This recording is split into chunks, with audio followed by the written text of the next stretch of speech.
Ready. Thank you. You can move down. I'm learning that from him. Oh, he's not gonna be here. Can't hear it on the recorder.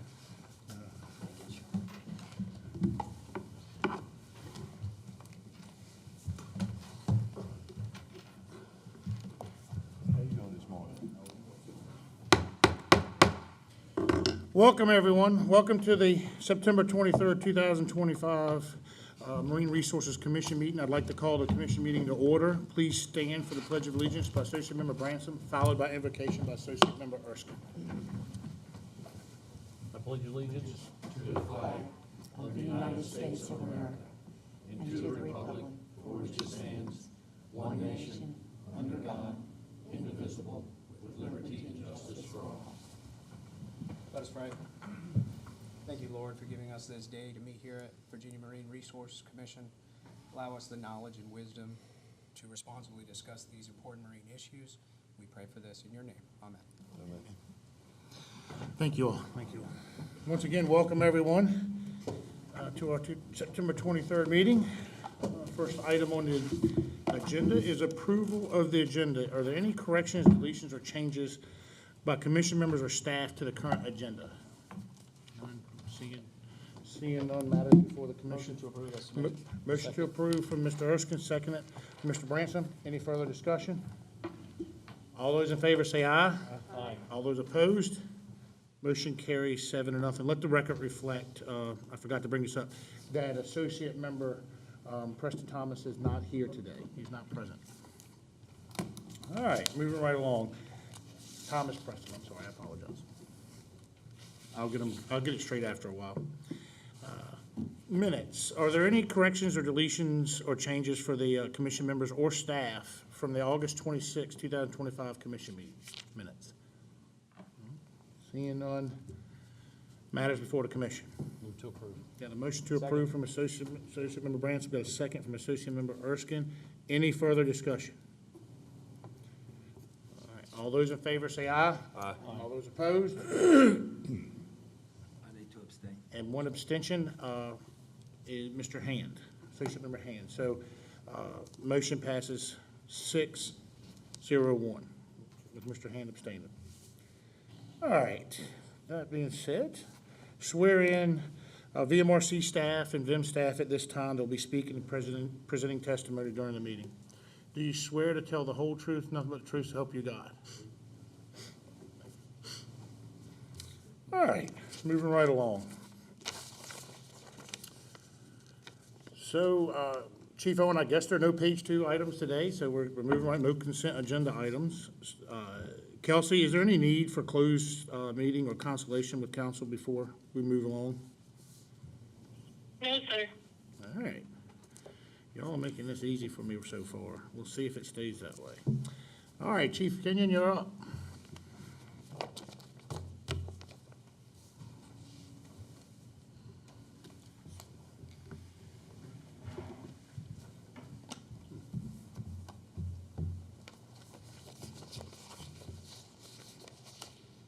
So what I'm passing around is some late public comments that arrived, I guess, yesterday afternoon, but for the benefit of the public process, I thought it was pertinent to print them out and have them available. So these are the ones that you will not find in the public packet that was already released to you. These came in just yesterday. So this is a public hearing for oyster planting ground number 2023-051 by Ms. Montaigne Cree. It's a request, an authorization to lease approximately 3 acres of oyster planting ground within Warehouse Creek over in Northampton County. Here is a proximity map. Northampton County and Warehouse Creek is over on the eastern shore. And just to zoom in a little bit, this is the area of Warehouse Creek that we are looking at. The original application was for 66 acres back on November 14th, 2023. You can see that due to public comment, received about 10 public comments during that time, and to mitigate some of those public comments, the applicant chose to downsize the original application from 66 acres to the 3 acres that you see before you on the screen highlighted in red. This was, as required by 282606 of the Code of Virginia, Notification was sent to all adjacent leaseholders and nearby property owners within 200 feet. It was also advertised in a local newspaper as well as our Town Hall Virginia website. So I think the number of public comments were up to 14 total, all from private citizens. Because of the downsize, a letter was sent to all original 10 protestants if they would like to appeal today. When staff got this application, the things that we evaluated for is whether or not it falls on top of submerged aquatic vegetation, which it does not. Whether or not it's a condemned area as designated by VDH, it does not. Whether or not it's in a marked navigation channel, which it is not. We also evaluate the surrounding areas with the precedents. You can see that all those brown areas up on your screen already have oyster ground leases, so this is not something new for the area. They're not in the main stem bay. So based on all that information, staff sent out a letter to assign this oyster ground unless any of the protestants appealed it. We did get 2 letters from the protestants that are here today, both Ms. Kellum and Mr. Ray, who would like to appeal the decision to assign this. Most of the public comments in your packet revolve around navigation. This is an unmarked channel. They do use this very northwest corner to be able to navigate through Warehouse Creek. And you can see the other ones, public comments revolve around recreational use of this area, diminished aesthetics, and the ability to navigate from inshore out to the channel. As you can see, there's already leases in that area that go through this navigation. The original application, there's the condemned layer here in the bright red, but the dark red is the 66 acres that encompassed all this. The first 10 protestants on there really complained about navigation on the main stem. So to try and mitigate those conflicts, Ms. Cree did downsize her application from this original 66 to the 3 acres that you see. So she has gone through the entire application process, including a $1,000 application fee, the fee to advertise in the newspaper, which is somewhere between $200 and $300. She has paid for the certified plat, which is $750 as well. So all that has been paid for and advertised. So the area in question, this was kind of one of the maps I stole from the public comments to show the area that they would like to navigate. There's kind of a slough over there on the western side that they kind of like to get through. So there's a slough that allows you to come down behind this back island, and the protestants say that they, through this map, come through this area to the main stem Warehouse Creek. There's some more overlays on here. This shows it a little bit more clearly. You can see that slough trying to get through, and they navigate through. This is the application in question there. So this would be that navigation that they're looking for, as well as we have protestants that live in this area trying to navigate towards that main channel. So all that is to try and set the stage to how we got from point A to point B. So the Code of Virginia 28.2.1205 allows the commission to grant or deny the use of state-owned bottomlands, taking into consideration the public and private benefits of the proposed project. Staff is requesting guidance from this commission today to either uphold the approval of this application or to deny this application based on considerations of the objections raised by local residents, comments concerning support of the request, and consideration of the public trust doctrine. And I'm happy to take any questions about this application. Both the applicant is here in person, as well as the 2 appellants, as well as some other people for public hearing in general. Is there any questions from the commission? I have a question. On the, on the map there, the areas in tan, are they other oyster bed areas, or what are they? Those areas in tan that you see, this is probably the best map, those are other on-bottom oyster ground leases that have been active for or applied for anywhere from 10, 20, 30 years. So there is a precedence that this does exist in the area. Any more questions? Mr. Branson? Chief Kenyon, and these areas that are inshore of that proposed lease, are they active oyster leases, meaning they're commercially viable and? They are commercially viable. I can't release harvest records. It's confidential on individuals, but they have met all the requirements and they are active. Okay, and the water in that unmarked channel, you say 2 to 4 feet, is that? So in general, what I have from my licensed surveyor in the area when he went out is this area, just to give you concept on how big it is, it's 260 feet wide by 600 feet long, 3 acres, not very wide. And it ranges from maybe 2 feet on the inside to maybe about 4 feet on the outside. So, we'll give or take on water. Any idea of a little bit further into the creek where there's no oyster leases? I don't know how deep it is in this main stem here Imagine now. appreciably doesn't change much. Okay, thank you. Ms. Kellum? Has this area ever been applied for before and denied? No, I don't have any lease history in this specific small area or the main stem. Or what you're seeing on the screen is kind of the history of the area. Mr. Erskine? Chief Kenyon, so it's my understanding that this is an unmarked channel in Warehouse Creek. There are no Correct. navigational aids that are. Correct. Okay, thank you. Any further questions from the commission? Thank you, Chief Kenyon, appreciate you. Is the applicant or an agent for the applicant present and wish to speak at this time? Please come forward. Hi, Please raise your right hand. You swear to tell the whole truth, nothing but the truth, so help you God? I do. Please state your name for the record and microphone. Montaigne Cree. Can you guys hear me? Yep, proceed. Okay, all right. I'm here with my nephew, Alan Killebrew, who's going to speak. We have a contract to purchase the property where you see Saltworks Oyster. Do you see the? Mm-hmm. Okay, so my nephew and I hope to close on it in the next couple weeks. We have a contract for approximately $500,000. And we're just working through making sure we have everything we need to expand the existing operation, oyster operation, which I believe has been in existence for approximately 30 years.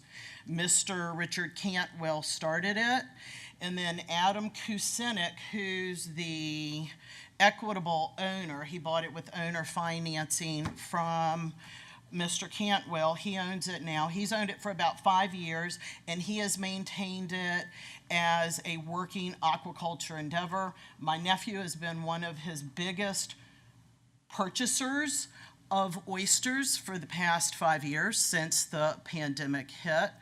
And now my nephew's willing, wants to take it to the next Stay in the level. microphone so you can get. Oh, okay, and now my nephew wants to take it to the next level. So I'm just going to address just a couple comments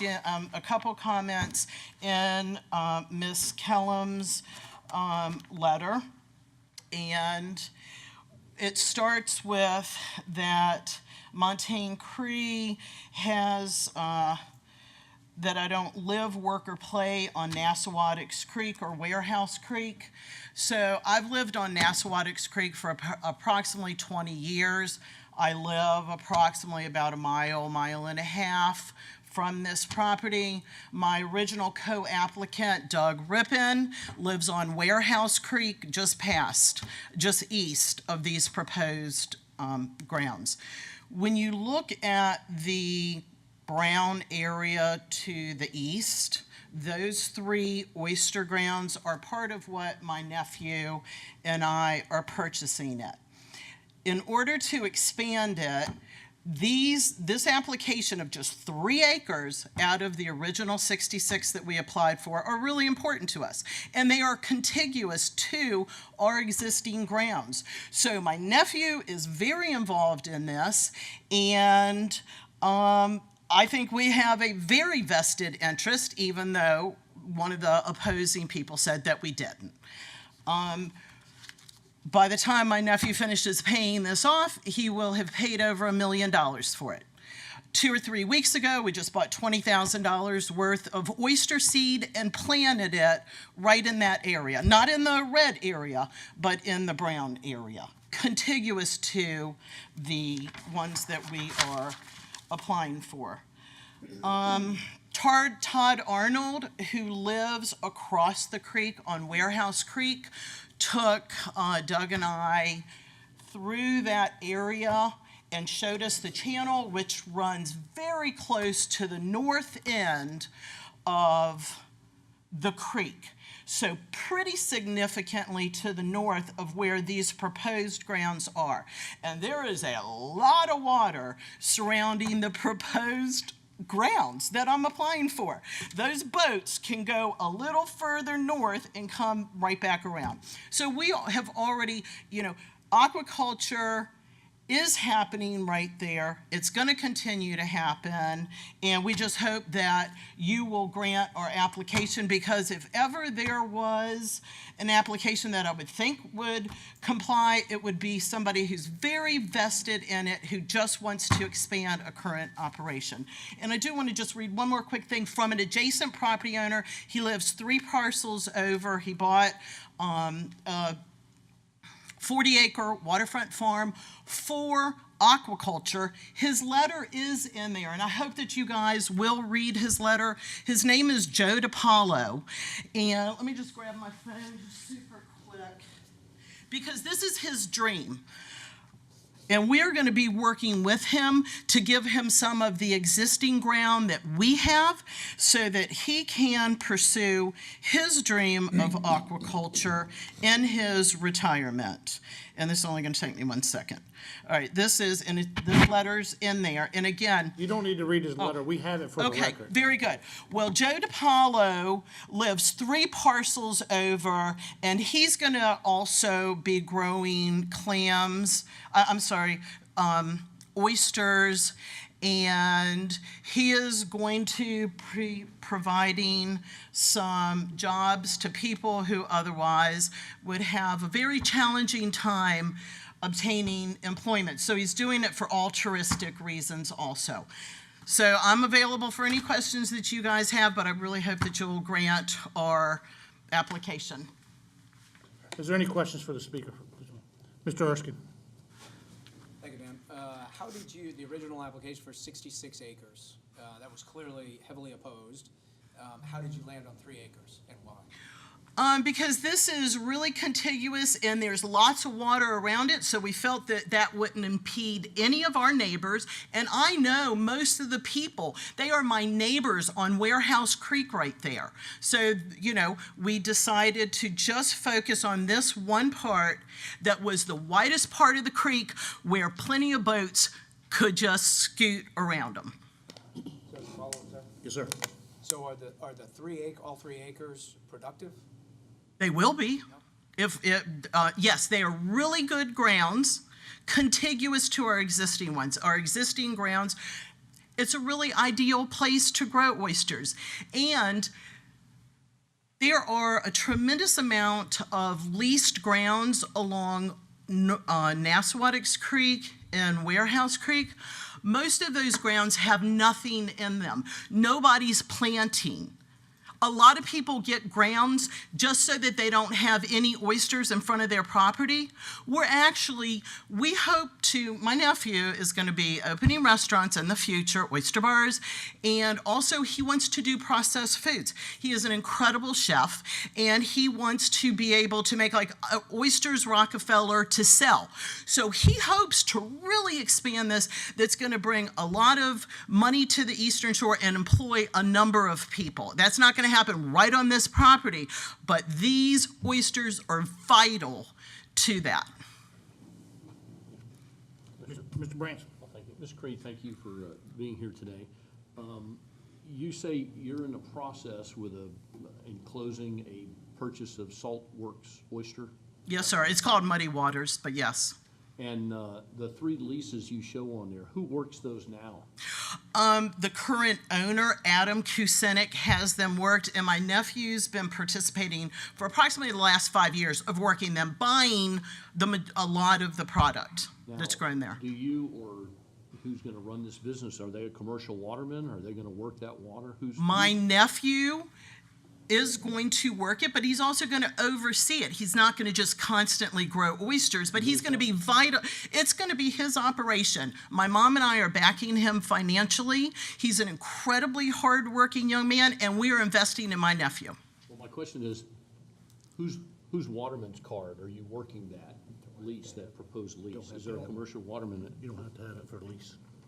you don't have to have for a Not for lease? commercial lease. To sell the oysters? But to it this is, oyster they are company? commercial leases, as I think Mr. Kenyon said. They are actively working grounds and have been for almost 30 years, Right. or approximately 30 years. All right, thank you.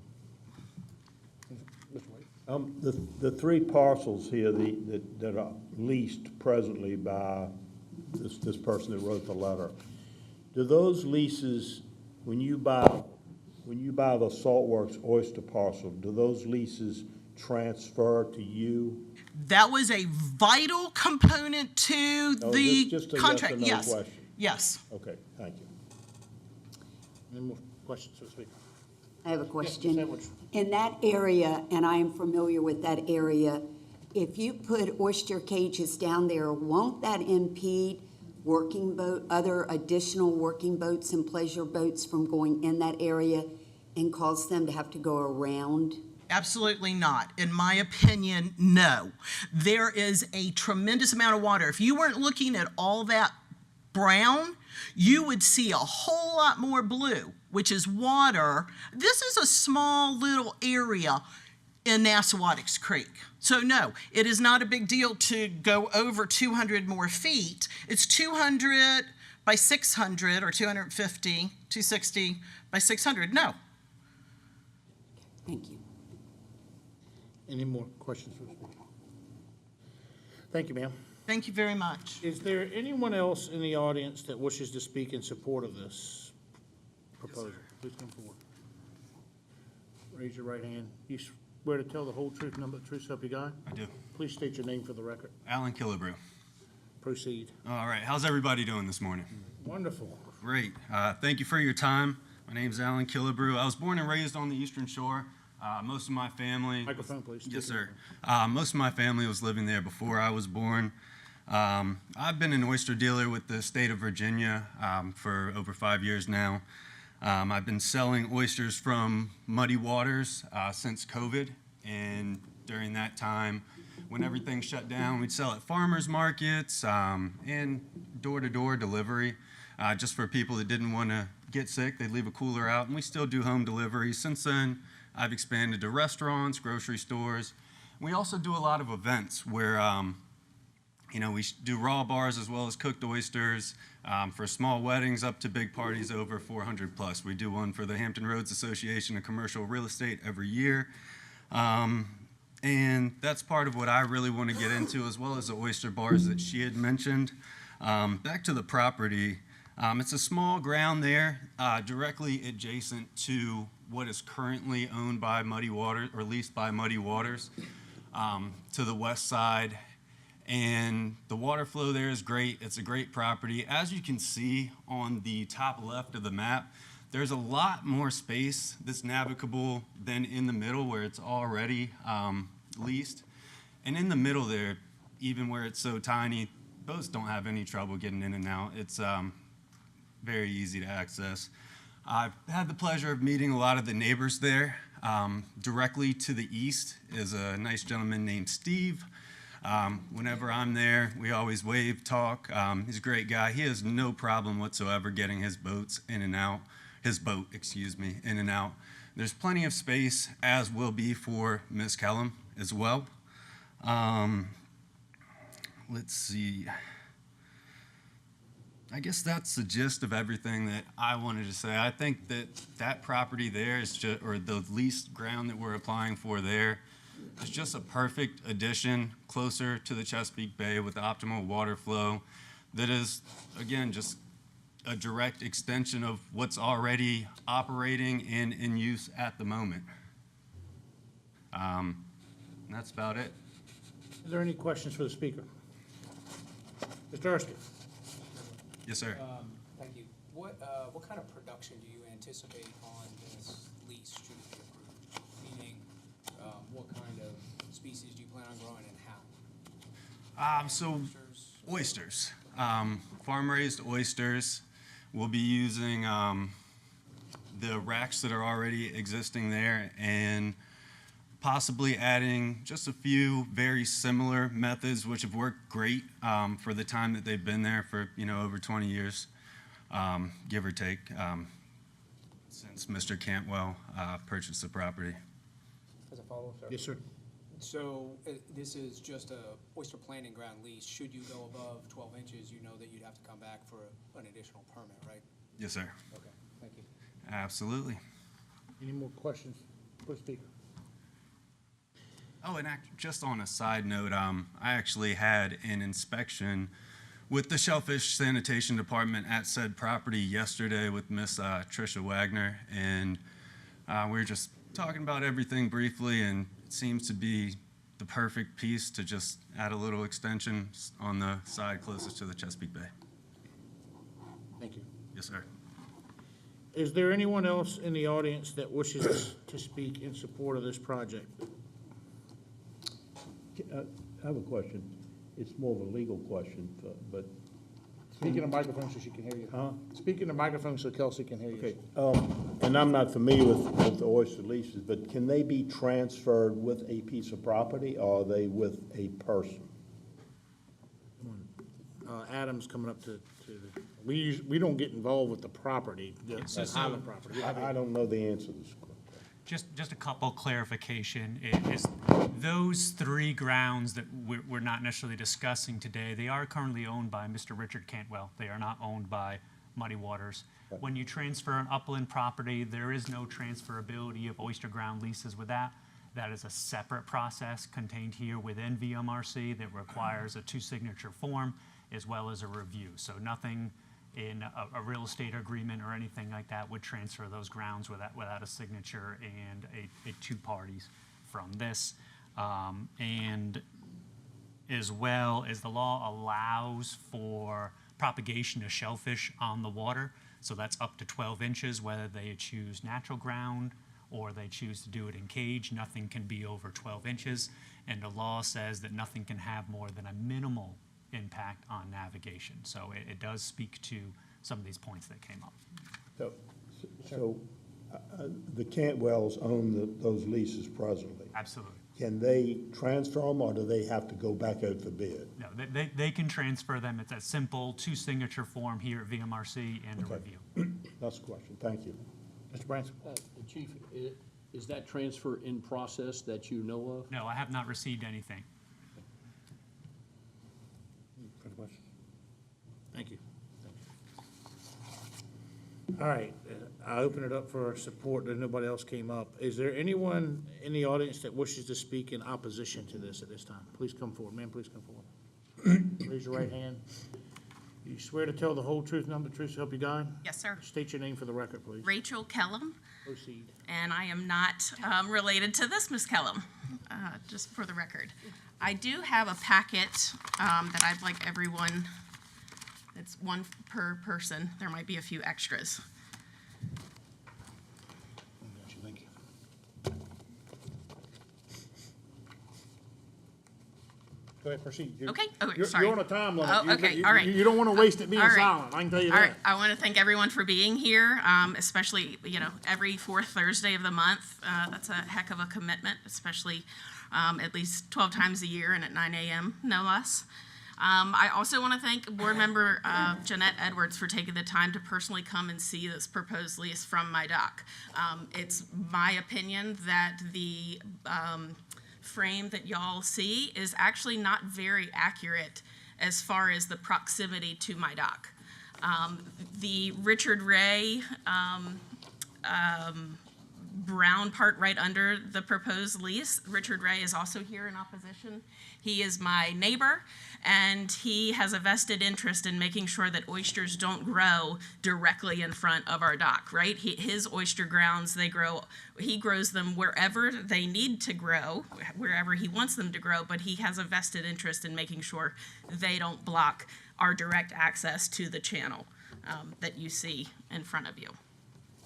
Again, my name is Rachel Kellum, born and raised on the Eastern Shore, and now I'm a waterfront property owner on Nassawattix Creek.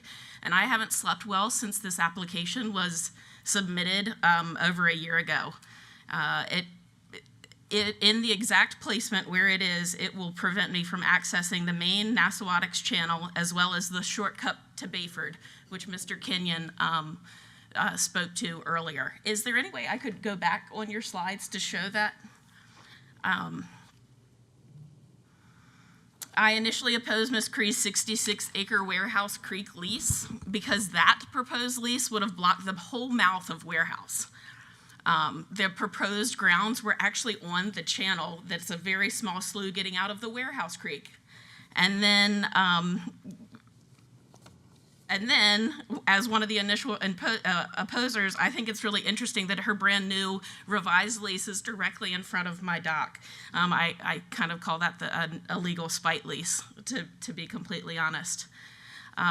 You heard the evaluation speak to an already approved lease directly in front of our docks. However, that's Mr. Richard Ray, my neighbor, who has that property.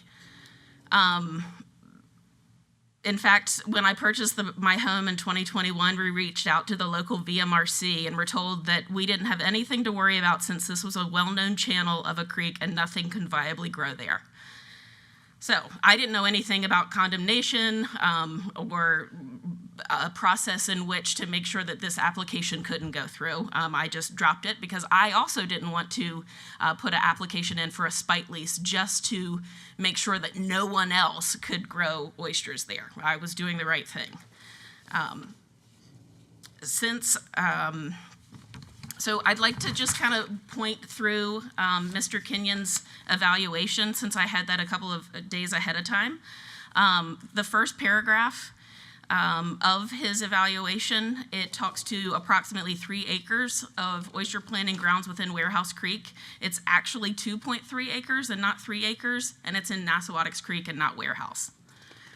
On the third paragraph, on the second sentence, the evaluation states, to mitigate conflicts in the area, the applicant reduced the size from 66 to 3 acres.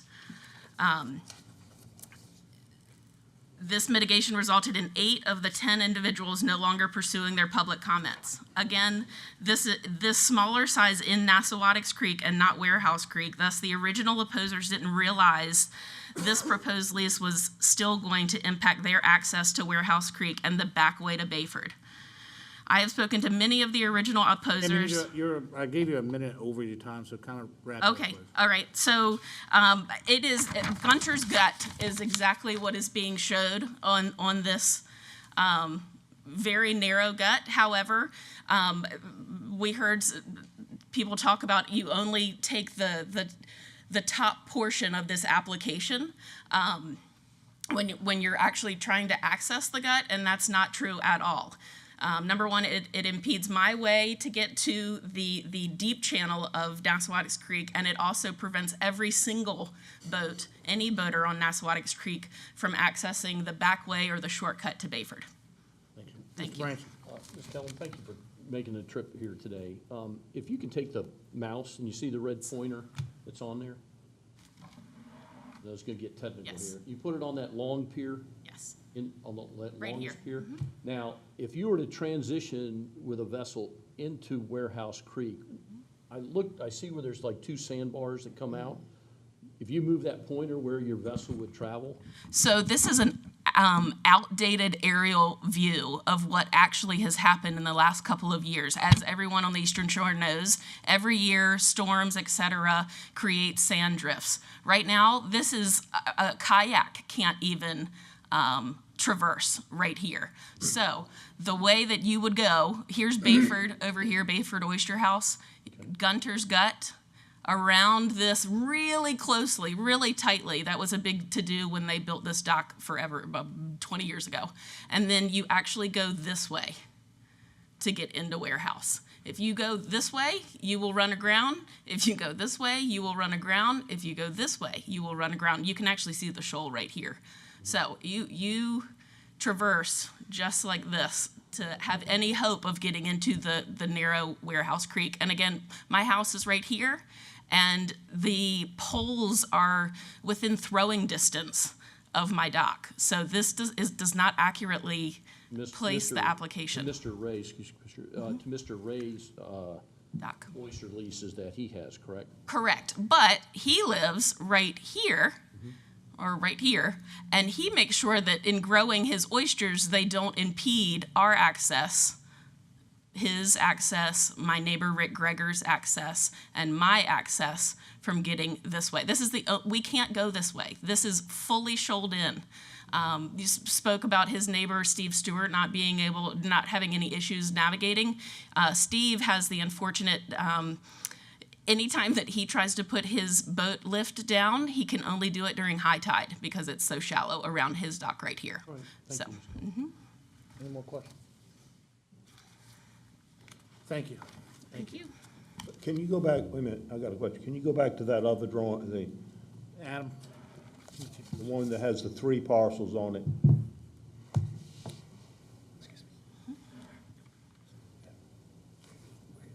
Yeah. So your pier, is that the one that if you go directly north, up from the W and Right here. Works? Is that your pier there? Right here.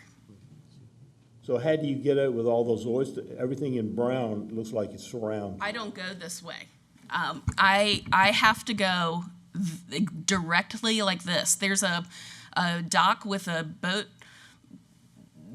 roof on top of it, a boathouse, and I have to literally go directly this way to get to about 3 foot. This is 1 foot of water, and at an incredibly high tide, it's maybe 3 feet. I actually have the specific boat I have in order to only draw a tiny bit of water in order to access the channel. So The oyster lease where you just had your dock right there, come down a little, that right there. Is that an oyster lease there? yes, sir, and it's owned by my neighbor, Richard Ray, whose dock is right here. Okay, so you've got to cross that any which way, it looks like to me, you've got to cross an oyster lease bed to get out of your property. Yes, sir, but he does not plant oysters in that area because he also has a vested interest to make sure that we can get here at all times. So he plants here, he plants here, he plants here, but he doesn't plant right in this triangle of our access to get to the channel. It is our only way. We can't go this way. You can see, we can't go this way. It doesn't make any sense. I'm trying to always get right here, and that is the only way I can go. Mr. Branson? Ms. Kellum, I looked at a satellite view of this in preparation here, and I saw the planting grounds that you referenced with Mr. Ray, and if he's here, he can speak to that, that he doesn't plant parallel to the shore. He's got a few oyster beds that are perpendicular to the shore, like you say, so you have a transit out to sea, basically, from shore straight out in a line with your dock. He's got basically planting rows of oyster cages, I'm assuming. I think they're more ground, but he can, all I know is they don't impact He me. can talk to that. Yeah, Thank yes, you. sir. Mr. Erskine? Yeah, thank you, ma'am. I think my question might be specific to Chief Kenyon. In any oyster planting application such as this, is there a restriction to not impeding customary navigation to and from a private pier? Is there a restriction? No. So section 1205 outlines the things to be evaluated, which includes a navigation channel, condemned area SAV, the ones that I went over. So there's nothing specific that speaks to ingress and egress. That's why it's the minimal impact that still allows for riparian access to the main water body. I would actually like to, Follow-up, sir? So Chief Kenyon, who would determine the degree of minimal impact to navigation? That would be staff, whether it be VMRC? Sure. Okay. and I actually, 28.2603, the code speaks differently.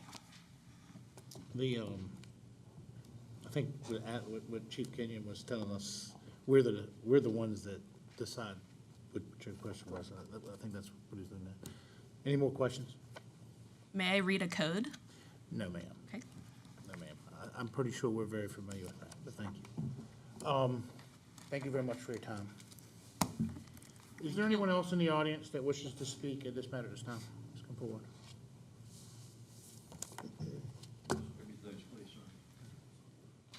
Please raise your right hand. Do you swear to tell the whole truth, nothing but the truth, so help you God? I do. State your name in a microphone for the record, please. Yes, my name is Richard Ray, R-A-Y.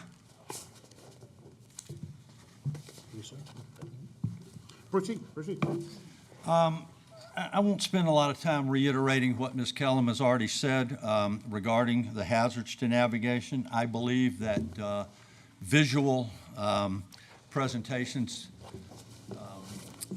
make it far more easier to see what's going on. So what I would like to do is just walk you through the photographs that I have provided to you. Could you pause for 1 second? Yes, sir. Gerald, turn that thing around.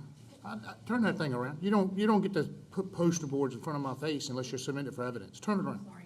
Thank you. All right, proceed. Sorry about that, sir. Yes. I'd like to first draw your attention to photograph number 2.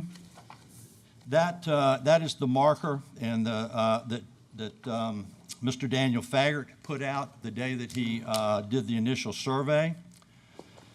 And as you can see, from the height of the notice, I will compare that to the photograph in number 1, which is above it.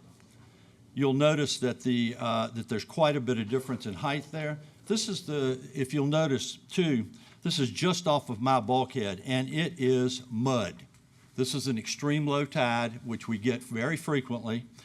So you can see that this has gone from possibly, Mr. Faggart said that was a 4-foot depth that day. You can see it's gone to less than 2 because of the low tide. Next, I would like to, I apologize that these are slightly out of order, but if you look at photograph number 8, you can see that the motor on that boat is churning sand. That's what happens at low tide. If you'll look at number 3, these are boats going by, and I have circled the pole that I referenced in picture number 2. So you can see that these boats are quite close to that. They're going directly through the proposed lease. If you'll look at number 4, this is also another boat, and you can see where they're going, again, directly through this proposed lease.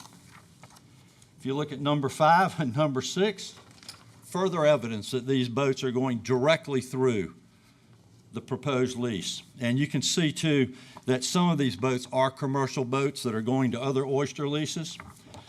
Again, if you look at number 7, more photographic evidence that this is exactly where these boats navigate. And again, number 9, this is a commercial crabber who crabs in the area exactly where this lease is. I'm sorry, number 10 is irrelevant. And number 11 and number 12 are also showing this the crabber working in the specific area that we're talking about here.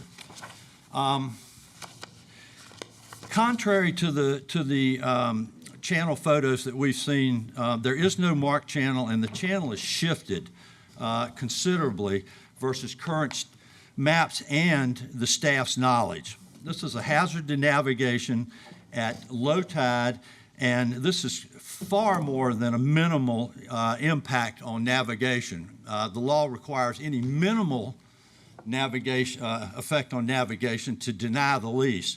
This is far more than minimal. Again, it also interferes with the crabbing operations, and it's with just 2.3 acres with this other vast area that Ms. Cree has. This area does not seem vital to her operation in any manner whatsoever. And again, it is, she stated that commercial boats do not go through there. Well, I have presented you with visual evidence that that is not the case. These commercial boats go directly through this lease. So that's my case.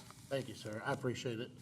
I did, just for the record, let you know, giving you guys more time to speak than normal. There's not many people here Well, we today. thank you, I appreciate that. Trying to I'd make sure also just like to say too, I appreciate the help that Mr. Kenyon and Mr. Faggart have given us. They've been very cooperative, very free with information, and it's been a pleasure to work with them. Okay, that's good. Mr. Branson? Mr. Ray, I mentioned when Ms. Kellum was speaking, but it's really a question for you about the direction of your planting. I looked at satellite Sure. imagery, and I saw that, and it doesn't show in the pictures that Mr. Kenyon put up or the ones that have we seen already, but I looked and I could see the direction of your oyster beds. Are you in cages, raising oysters on cages or on bottom? Well, we have some cages, but primarily what we're doing is we're creating oyster reefs. That's what it looked like, yeah. And that's because of the depth of the water. It's this area, that area right there is not conducive to cages. Right. So I have a son that's an environmental engineer, and he's my co-owner, and he's the one that convinced me we should try doing things differently than how they've been done. And so far, we're starting to be very successful with it. And your artificial reefs are perpendicular to the shore from what I could see. Yes. On my own, and that's because of propagation or because of navigational concerns? or Well, both? navigational is part of it. Also, too, we face northeast, and when we get a northeaster, especially like we did last week, the native oysters wash up towards where we're building our oyster reefs, and we're able to capture them. And as we do that, they stay there, and we're actually growing native oysters as well as planted oysters. Thank you. One thing I would like to point out, if I can, sir, if you can see the blue area where Ms. Kellum's dock is, when I initially was going to apply for that lease, I cut out the area where you see the blue area there out of respect for my neighbors, knowing that they would need to get in and out, as Ms. Kellum has stated. Also, too, the west end of my lease adjacent to Ms. Cree's application, we don't do anything there, again, for the same reason, to be respectful to the neighbors and their ability to navigate the creek. Any more questions? Mr. Erskine? Mr. Ray. Yes, sir. The pictures you presented, number 8, you had referenced, has a boat, a close-up of a boat going through with white PVC stakes marking the ground. Is that the applicant's ground, or is that marking your own oyster ground? To be honest, I can't tell. Okay. I guess I'm in the same boat you are. I can't really tell what No pun intended, right? Same- right. same boat. No pun intended, yes. Follow-up. Yes, sir. So, and I understand what you said, you're not sure, and I appreciate that, but I guess the boat seems to be going parallel to shore. Yes. So navigating into Warehouse Creek, you're going parallel to shore, and you have your oyster ground planted perpendicular. No, I'm sorry. I misunderstood. No, mine are parallel. I apologize, Mr. Bransom. You asked me that, and I gave you an incorrect answer. Okay. Okay, so you're planted parallel where the Yes. boats are going, parallel to there to get into Warehouse Creek. Correct. So my question is, do you find that these boats, should that be your oyster ground, are they hitting anything on your ground? Any of your oyster? Yeah, regularly. And you don't have that photo up there, but you mentioned the long dock that sticks out.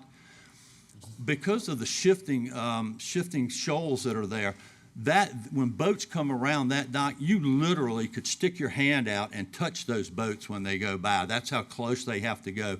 Then they turn sharply to the east, and they go directly through the proposed lease. Thank you. Any more questions? Thank you, sir. Thank you so much. Thank you. Thanks for the pictures. Just remember, you all, if you bring props or pictures, they have to be for us to visually see to make a decision. They have to go for evidence. If you notice, I pile things right here after I look at them. This is the record pile. This is where staff will take them and maintain it for the case in the event it's reheard, appealed, or whatever. So we keep everything for a record here. Is there anyone else in the audience that wishes to speak on this matter? Please come forward, ma'am. Raise your right hand. You swear to tell the whole truth, nothing but the truth, so help you God? Yes, I do. State your name for the record, please. Lisa Sajat. Proceed. Thank you. First of all, I want to apologize for that. I was going to use it as a prop and didn't realize there was other pictures up there, so I apologize for that. So I live at 7262 Gull Point Road. I have lived on the shore for 11 years. I originally purchased in Wachapreague, loved it, loved where I lived, and it was about 2 blocks from the water at that point. This property came open with the dock, navigable waterway to get out to the bay. So I moved down to this house down the road and Bayside in order to be able to enjoy that. With this, it is directly into the navigable waterway. It's not in the proximity. It's directly in it, as I've mentioned.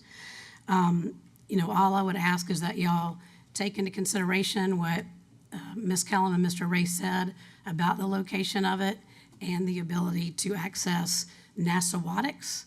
It is Nassawatix Creek where this is and not Warehouse. Thank you. Any questions for the speaker? Thank you. We do appreciate brevity. Thank you so much. We appreciate that. Thank you. Is there anyone else in the audience that wishes to speak on this matter? I'll get to your rebuttal in a second. You're a little antsy to get up here yet. Be careful. I'll give you rebuttal. Everybody else gets a chance to speak first. Sure. Is there anyone else in the audience that wishes to speak on this matter? All right. Now, is the applicant or agent for the applicant available for any rebuttal here? Please, Yes, sir. since you're already sworn, just state your name for the record and proceed. Montaigne Cree applicant. And yes, sir, if I said that watermen can't get through, I don't know what Mr. Ray said that I said. I know that boats go through this area all the time. And so I didn't say boats could not get through. I see lots of boats, and I had Todd Arnold, who's been boating these waters for the last 60 years, bring me through and show me where the channel was on the north shore of the creek, which is just looking at the dimensions of the 2.3 acres we are applying for. That channel appears to be approximately 600 feet more or less, the deep channel that he told me, and he lives right across the creek. So, Ma'am, is there any questions for us? Thank you. Thank you. Appreciate you. You can't have several agents and owners speaking. So I'll give you the mic, state your name for record for 30 seconds. Tell me something I haven't heard. Alan Killebrew, I did just want to mention that on the existing ground, we have pathways to navigate with our boats, and we would do the same thing on that property, have a navigable pathway. We want everybody to be able to enjoy the water. We're not hard to get along with. And we need to be able to get our boats through there as well. Thank you. Any questions? Thank you. All right. That being said, matters before the commission. I'm gonna have to abstain on this, as I've done business with the applicant in the past. Okay, I have an abstention from Mr. White. Any other abstentions? An abstention from Mr. Han. Is that it? All right. Now the matter is before the rest of you, Associate Commissioners. Commissioner, I'll start off if I may. Proceed.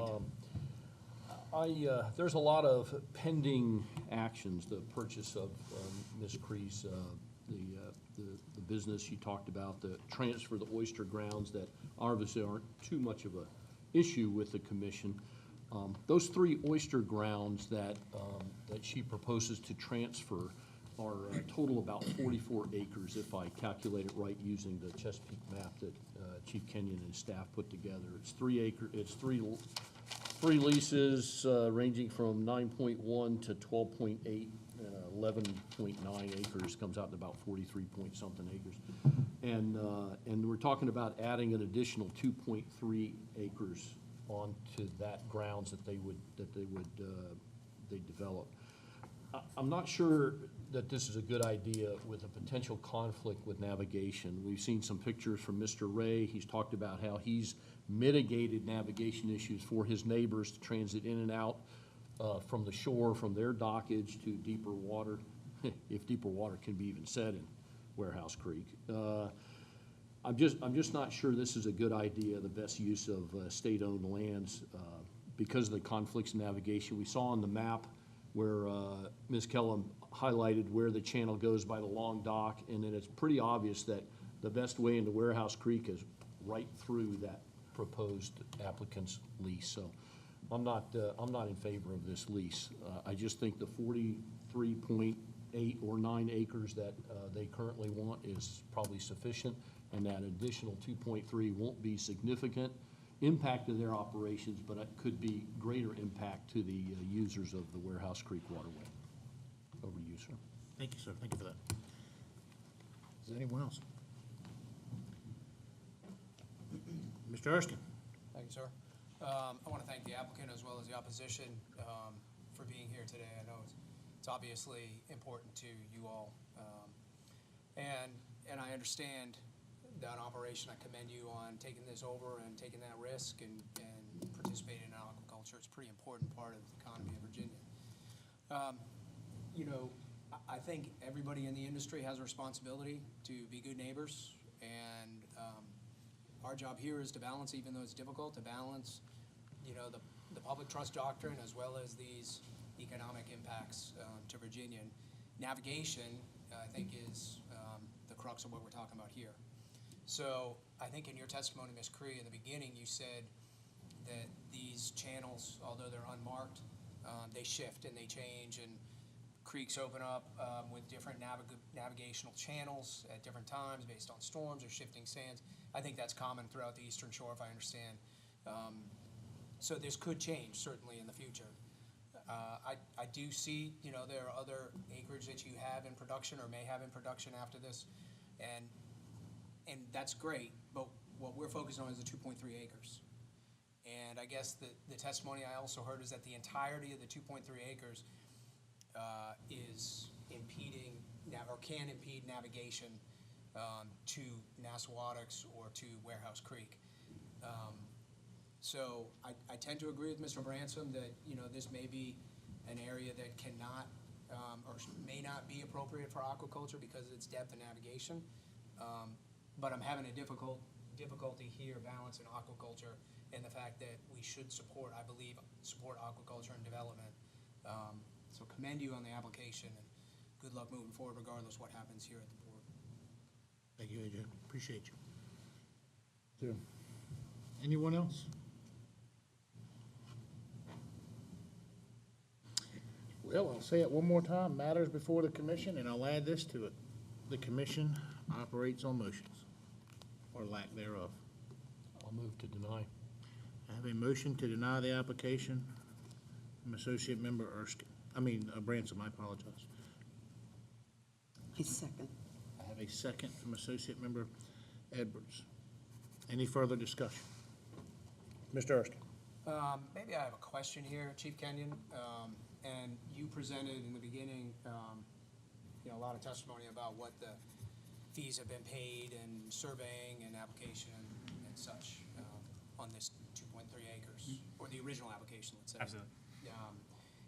Is there any ability to, it's 2.3 acres, any ability to reduce that and offer maybe that northwest corner to be shaved off where it might be, I don't know what that, it would have to be resurveyed, obviously, if the applicant would agree to that. To have a compromise here where they get a little bit more oyster ground to expand operation, but maybe preserve some navigation. It's a murky question at best. Yes, this commission has the ability to suggest smaller areas. If the applicant so chooses, we could cut that 2.3 acres up into 2 acres and lop off a corner. Yes, it would need to be resurveyed. Yes, survey fees are borne by the applicant according to code. So yes, that is a suggestion or a motion that this commission could make to make it smaller.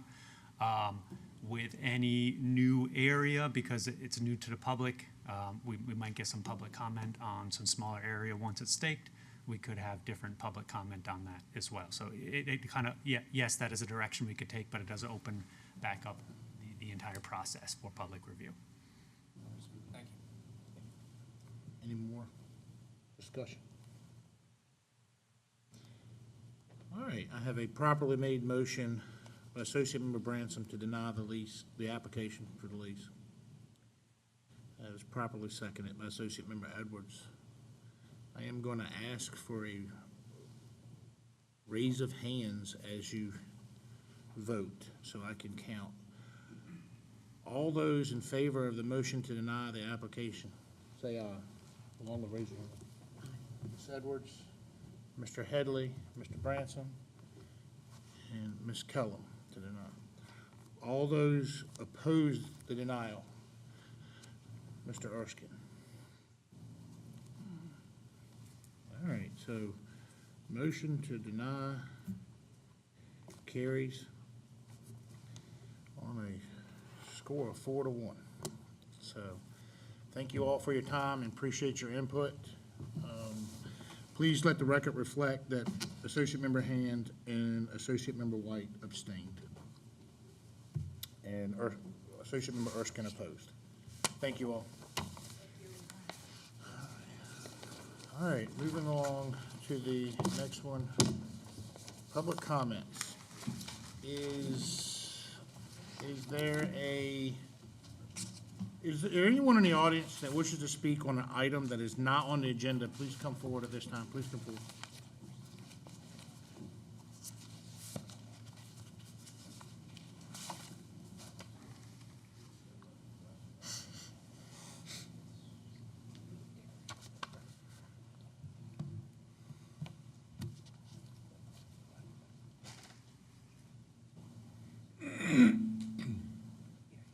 Please raise your right hand. Do you swear to tell the whole truth, nothing but the truth, so help you God?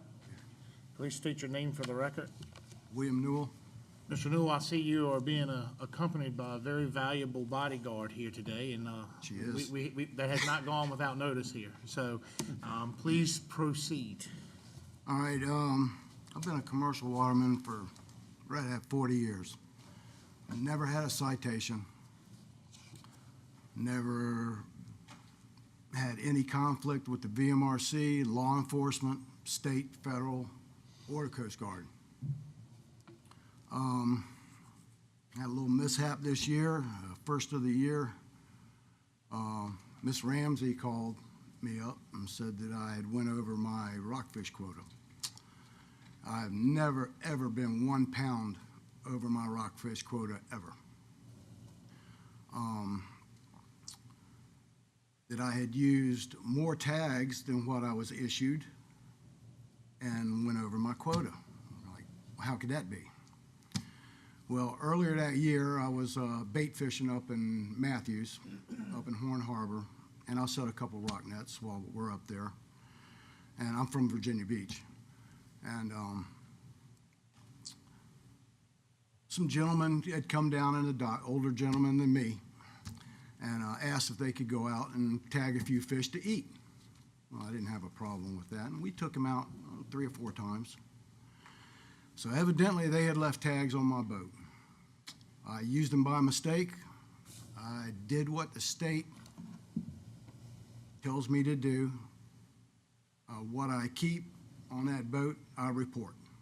I reported every pound, every fish, regardless what it is. Don't have an excuse for that.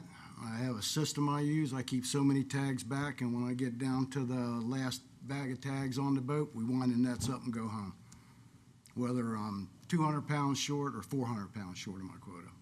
We had a decent year. But just asking the commission maybe for some leniency on a first-time offense in 40 years. And I can assure you this will never happen again. Any questions for the speaker? Mr. Branson? Captain Newell? Yes. How many tags we're talking? You're talking 599 pounds? Yeah, so I basically catch roughly on a 5-pound average fish. So we'll go through a lot of tags. And they're up in the bow, bow of my skiff where we keep everything. I fish in a 24-foot skiff. And when you're dealing with that many tags, you just don't really realize. And when we got down to the last of the tags, we were done fishing, came home. I didn't think anything about it. Follow up, sir. Yes, sir. How many tags do you have of your own, is what I guess what I'm asking, in a year? You're allowed a quota and you got so many tags? You got 200 tags, 300, 400 tags? No, about 700. Okay. And they left over 100, 125 tags on your boat, Yes. basically? Evidently. There was 2 of the fishermen. That's a lot of tags.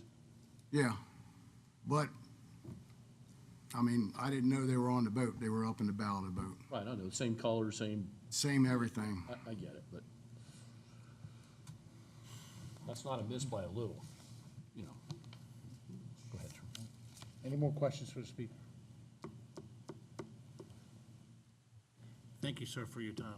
Oh, thank you. I got a question. Proceed. When the people that came on your boat with the extra tags, you said there were 125 tags, what do they carry them in? I'm not, They're fami- in bags, in bags? yeah. They bring them in bags, and evidently they had left them on the boat. Thank you. And then when I finished catching bait, we wind the nets up, and 2 hours later, I'm back in Virginia Beach. And I didn't know these gentlemen. They were from Matthews. They had just asked to go out. It's the first time anything like this has ever happened, so. But thank you for your time. Chief Kenyon, you had something to add? See you standing up over there. Just for clarification, to set the stage, this is the Regulation 252, subsection 155, that shows the penalty schedule for any overages of striped bass quota. You can see number 4 there highlighted in yellow that outlines the penalty for any kind of overage. So I just wanted to set the stage on where we're at. It does require a 1-year suspension on that person, as well as a permanent deduction of that many pounds. So Mr. Newell is here in front of you asking for any kind of relief from that penalty set aside in the regulation. Which, correct me if I'm wrong, Kelsey, on this, that would most definitely need a motion, properly made motion, second it and vote it through in order to be able to even do that. Is that correct? That's correct. All right, thank you. Is there any more questions from the commission? Thank you, sir. Thank you. Ms. Lufford, do you have something to add? I do. Please raise your right hand. Do you swear to tell the whole truth, nothing but the truth, so help you God? I do. Please state your name for the record, ma'am. My name is Beverly Ludford, a commercial waterman, fishing, crabbing, oystering, both aquaculture and wild on the Lynn Haven for decades. Getting old. I've known Mr. Newell, I call him Billy, Captain Billy, for a very long time, and I found him to be an upright and honest man. He has integrity, and he's generous beyond belief. As a commercial waterman, I know the paperwork can be onerous and oversights can occur with all the times and numbers and accounting processes. And my understanding was that these gentlemen probably left those tags in the bow of the boat in February. And so time passes, and I can understand how this could happen. I've had things like that happen in my own waterman's life and luckily caught them. As we age, the challenges are many, and we need to keep every waterman working if possible. There are precious few of us left on the Lynn Haven, precious few people who are doing this work. And I would like to see Mr. Newell not have to skip a year of work on it. It may cause him to make a decision that he wasn't able to even return to the fishery. That would be a horrible thing. Punishing severely for an unintentional oversight, I think, is too severe in this case. Maybe a warning to be more conscientious about the tags in the future, particularly when someone else brings their tags on your boat, your vessel. I don't really know what's in the bow of my boat right now, but I can tell you after this I'm going to go through and check. I appreciate the opportunity to speak on his behalf, and I ask for the commission to consider a lesser, maybe a warning for Mr. Newell, Captain Newell. Thank you so much. Thank you, Ms. Ledford. Any questions for Ms. Ledford? Thank you. Ms. Kellum? Had Mr. Knoll not come before us today during public comment, we'll eventually we'd see him in the future with the possibility of the other two gentlemen that left the tag. I don't know that you had to see him if it's already in reg. If it's already in reg and he went over, it would already have been, once it was caught. When the tags come out or the quota comes out in January, he would be deducted or not received because he would be under a one-year suspension that this body had already voted on as a punitive measure. So correct me if I'm wrong on that, Kelsey. No, I believe that's correct. Sure, I have a question for you or for the chief about the management of the quota for rockfish. Is it by tag or are they given a quota by weight?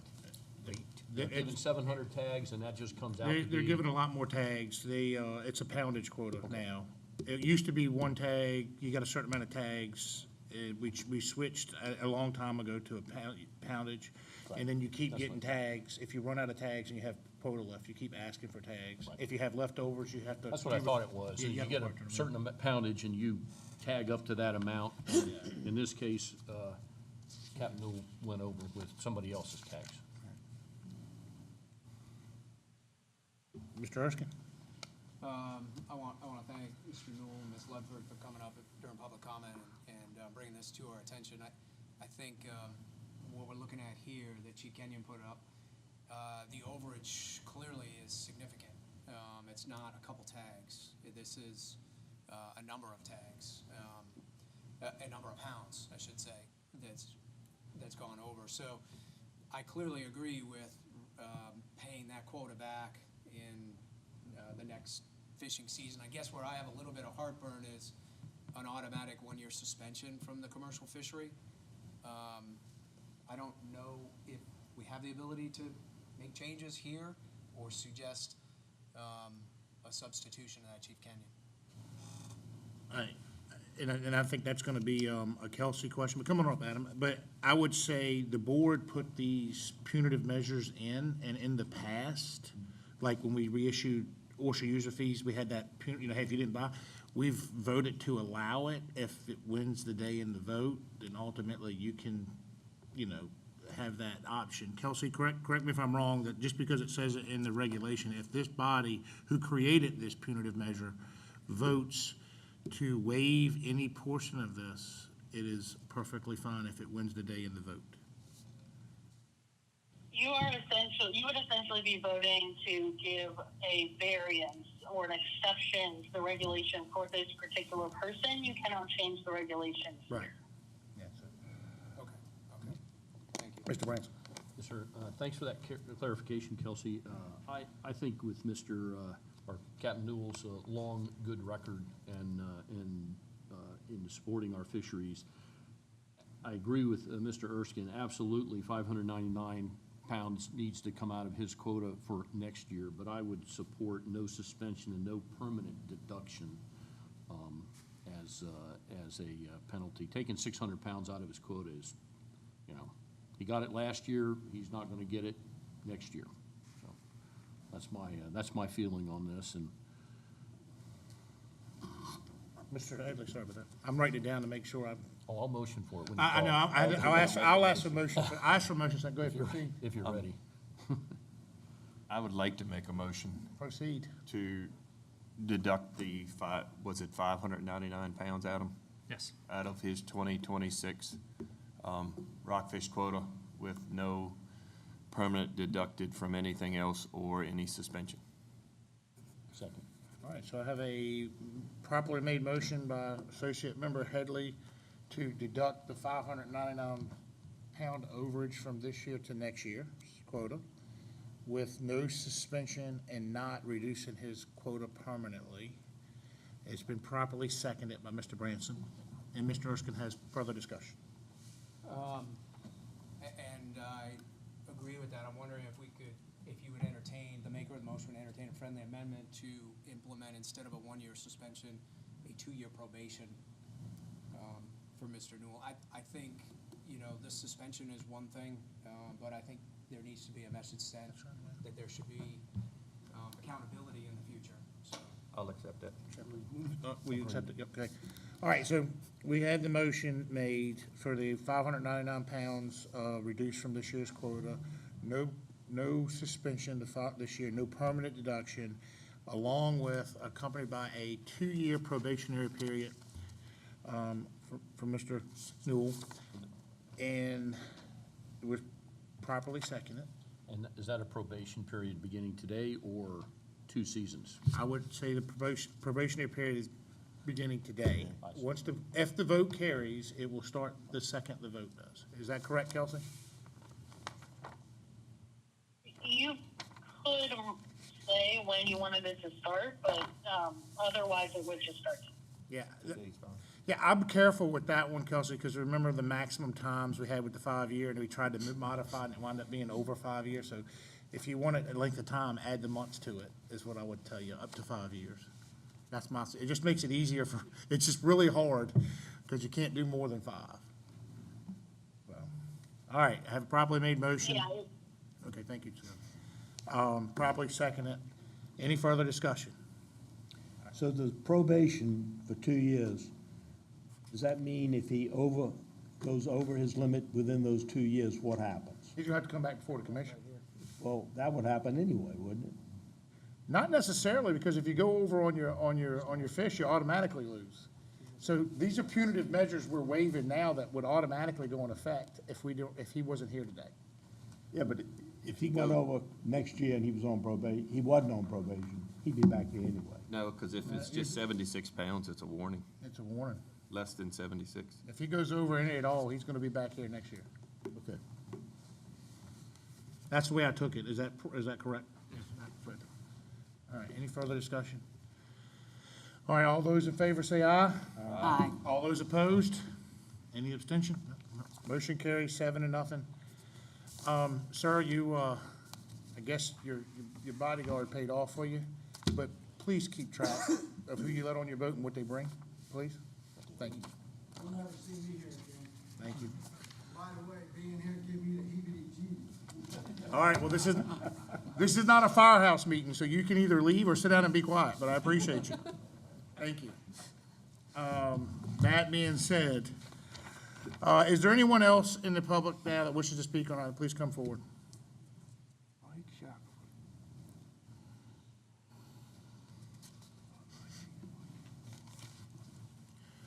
Raise your right hand. Do you swear to tell the whole truth, nothing but truth, so help you God?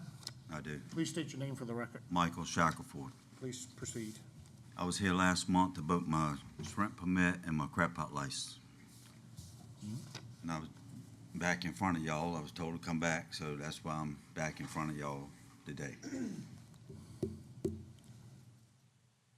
So here we are. Any questions for Mr. Shackelford about his shrimp license and his, was it crabbing license? Yeah, I know it's another person who's supposed to be, but his shrimp license also. Chief Kenyon or Joe? You're being summoned by the Associate Member Branson. He wants you to participate. To go over this discussion Yeah. and why Mr. Captain Shackelford's here today. Good to see you. What's the pleasure? Yeah. Proceed. No, Mr. Headley? Thank you, Joe. Have we figured out, we approved, I think it was either 4 or 5 licenses for the new shrimping areas that were made a couple months ago. Have we figured out who they're gonna be yet? That's still in process. We got the 4. Okay, it is 5 and 4 have already accepted. Okay. Because last month, Commissioner, when Mr. Captain Shackelford was here, we sent back to the CMAQ That was a crab pot license, yeah. for the crab pot license about, that's what I remember, but with Captain Shackelford was crab issue. Send it back to CMAQ, which they have a meeting next In month, I November. believe. They have a meeting in November, and this is on the agenda. He also brought up the shrimp license, Yeah. that he had gotten the gear and everything. Correct me if I'm wrong, but Inspected, right? he was in the Eastern Shore experimental area to begin with. It all comes down, the only reason Mr. Shackford's not had a shrimp permit is the additional provision the commission added at the July meeting, that one of the criteria had to include receiving approval of all shrimp trawl gear prior to July 22nd of 2025. The original staff recommendation did not include that provision. That was a provision added by the commission. Right. So that reduced the total number that could come into the shrimp fishery, because there were some that did not have record of having their shrimp gear reviewed yet by staff. And it was to my knowledge, that, and I believe that to others' knowledge up here, that there was another individual that was, we thought was Yes. supposed to be here today. Ms. Callum? Can we revisit this? He's not the only person that I've heard from. I think I mentioned this last month. There is another waterman that's reached out to me that I had directed here. Can we, is it possible to open and revisit? I think my question is to you is, are you talking about open, put on the agenda the whole regulation and schedule it coming up in the future? Or are you talking about opening it right here, right now? Either one is a possibility, I think, but there would be different measures that would have to be taken. I think it's just my problem is the one part of the regulation that where staff recommended one thing and we voted otherwise, as far as having to have the gear inspected. And we have a couple watermen that have invested a lot of money, but had not had their gear inspected. Right. And they're caught up in this, and that's something that we just didn't think about I didn't think about when I voted, the people that had invested the money, but their gear had not been inspected. Right, and I'm familiar of what you're saying, because there is another individual that I know for sure that has purchased the gear, just as Mr. Shagford has, and had purchased it even before that meeting, and now is completely out of the fishery. Then they're not even on the Eastern Shore permit anymore. And the caveat is, well, you didn't get it inspected. Well, I get it, but they still did purchase it. But, so I do get it. I think my question to you is what my only question can actually legally be, are you making a request for this to go on a future agenda, or are you making a motion right here? That's the two questions. It's got to be one or the other. I mean, I'll make a motion, but I'm not sure the name of the other person. Who's the other person? So, you want to state the name of the other waterman that has purchased, that you're aware of? if it's okay to state it here, it's Jason Smith. So, which is the information I have. I'll make a motion that we, considering there's been a significant amount of money spent on this gear, that these two, because I'm in that fishery, I know exactly what it costs to get into it, that we make a motion, or I make a motion to allow Mr. Mike Shackelford and Mr. Jason Smith into the shrimp fishery. Got a motion to allow Mr. Shackelford and Mr. Smith into the shrimp fishery due to the fact that they did purchase the gear, albeit it wasn't inspected. I'll second it. I have a second from Mr. White. Any comments, Kelsey, before I ask for discussion? No, sir. Are we aware of anybody else that has purchased this equipment and might be coming back before this commission? And is it an open that we would accept? I mean, I definitely, for the financial reason, understand that, but I'm just worried, are there more out there? The only thing I can answer to that is probably, but I don't know for sure. Now, here's the thing, you can say, well, how do you do that? Well, we're doing that with other licenses too. When people come before us at public comment, we're reissuing them, like the oyster fee and stuff. So I don't know how many people out there don't have an oyster fee that had it and want it back. I don't know how many people out there that have a crab pot license. We knew it was down to 70 some. We were talking because we got a little scuttlebutt there about it was 1,000, and my number was closer, but either way, I'll stand by it. Yes, sir, of course. I stand by that. So it was, and it's drastically gone down. we don't know. And so if they don't come here at public comment, or they don't send us any information, we wouldn't know that, and I'm not sure that I'm supposed to, or we're supposed to in our roles, expect to know with that. If they don't come to us, we're not gonna know it. Okay. So, Mr. Erskine? So, there's a probably made motion, a second on the floor, is that right? To be- So, and I appreciate Mr. Shack for coming up before us again. So, you all had purchased the gear, these two individuals were saying had purchased the gear prior to The July meeting. the July meeting, right? Yes. Now, we're making the motion to allow those two individuals to be part of the fishery. Are we putting any other stipulations in that other individuals couldn't say, hey, I just saw what happened at VMRC, I'm gonna go purchase all this gear and get into the fishery? If I may, Commissioner. Proceed. So this particular small provision, and Chief verified this for me, but this particular provision impacted approximately 10 individuals directly that would have been in otherwise. So we're talking about probably no more than 10 individuals total that are in the same situation as Mr. Or Shackford. could be potentially. That could be potentially in Mr. Shackford's situation. So for a follow-up, just so I'm clear, that's the maximum number of individuals we would be looking at that could get into the fishery, because these two individuals satisfied all the other requirements. They had the permit already. Okay. The They're- Eastern Shore permit. There are multiple requirements to get this permit beyond just this one line. Okay, thank you. But I think where they ran afoul was they didn't get the staff to inspect their Yeah, I gear. understand, that's right. Yeah, that was the long pull compared to the other 8 individuals that potentially we're talking about. They may not have had gear, or they may not have gotten inspected. These gentlemen didn't get their gear inspected, but met all other requirements. Is that, That's a fair statement. I believe that's the correct, discussion that we had. So, The rest didn't meet some other requirement right. besides getting the gear Yeah, inspected. it was only 16 total eligible from the Eastern Shore permits. Yeah, combined total. 14, I'm sorry, 14. Yeah, 14. It was 12 that had Virginia Beach, and 14 had, for the maximum eligible was 26. That was the maximum eligible to start with. So of that, they would either had to have their gear inspected from the Eastern Shore permit, or had a Virginia Beach permit. And so, and that's where we ran kind of into the issue. So you're right. So I have a properly made motion by Mr. Headley to allow Mr. Shagford and Mr. Jason Smith in the fishery, properly seconded by Mr. White. Any further discussion? All right. All those in favor say aye. Aye. All those opposed? Any abstention? Motion carries 7-0. Well, thank you for coming 2 times in a row. You'll have to go to CMAC for your crab license. I think Joe said, Deputy Commissioner Griss said it's on the agenda, and you can get with him on the scheduling of that. And Commissioner, just for you're good. All right, thank you.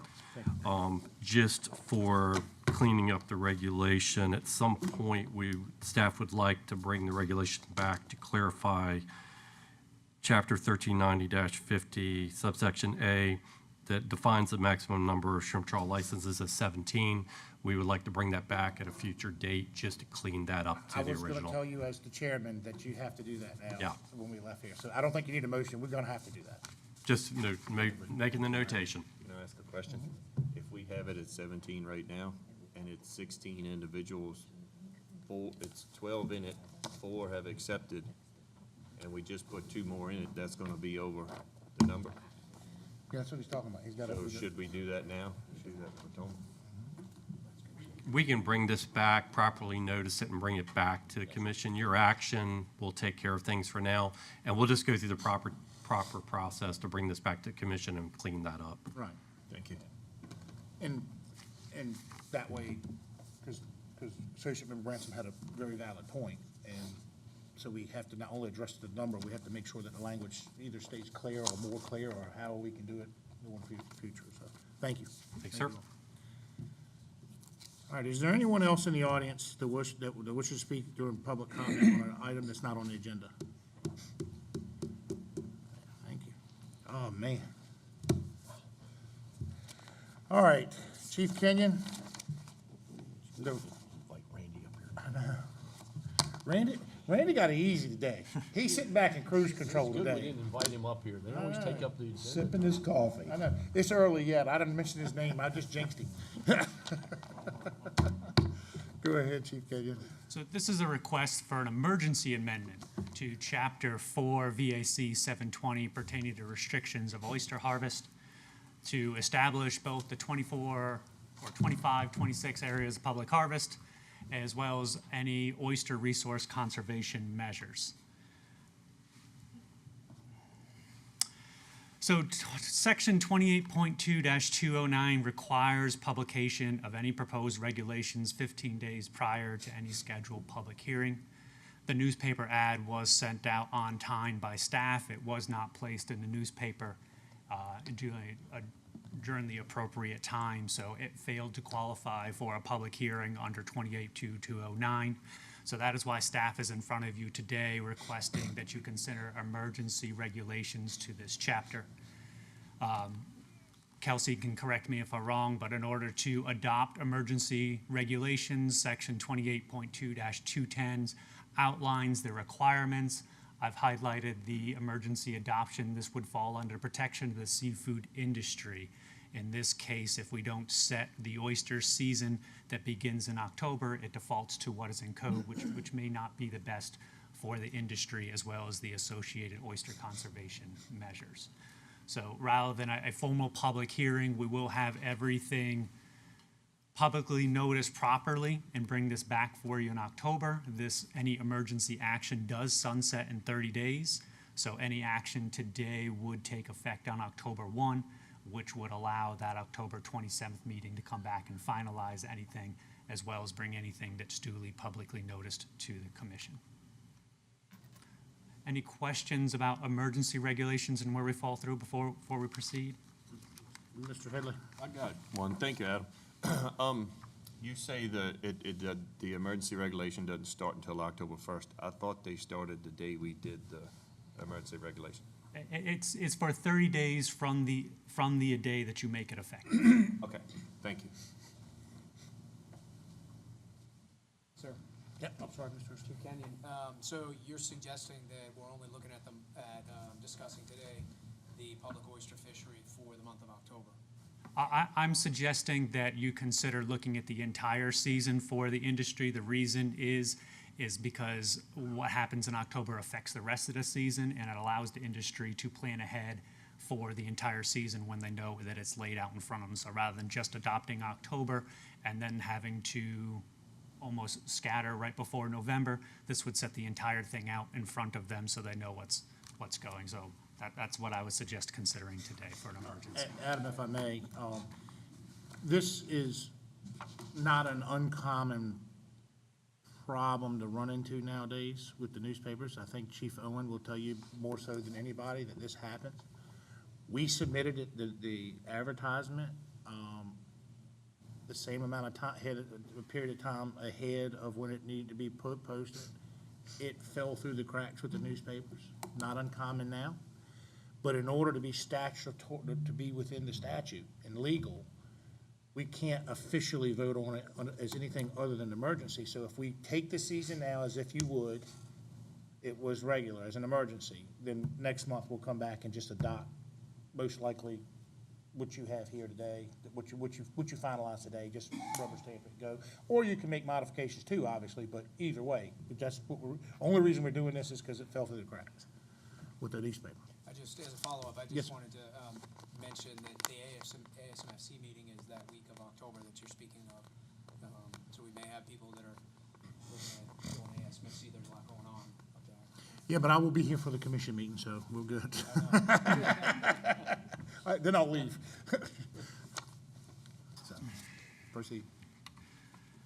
So section 28.2-506 of the Code of Virginia allows the commission has the ability to establish by regulation the areas of public oyster harvest, public oyster seasons, and oyster conservation measures if they so choose. The oyster season is established by 28.2-506 of the Code of Virginia. This commission actually has no requirement to change that on an annual basis, but the code does allow per 28.2-507 in order to protect or promote the growth of oysters.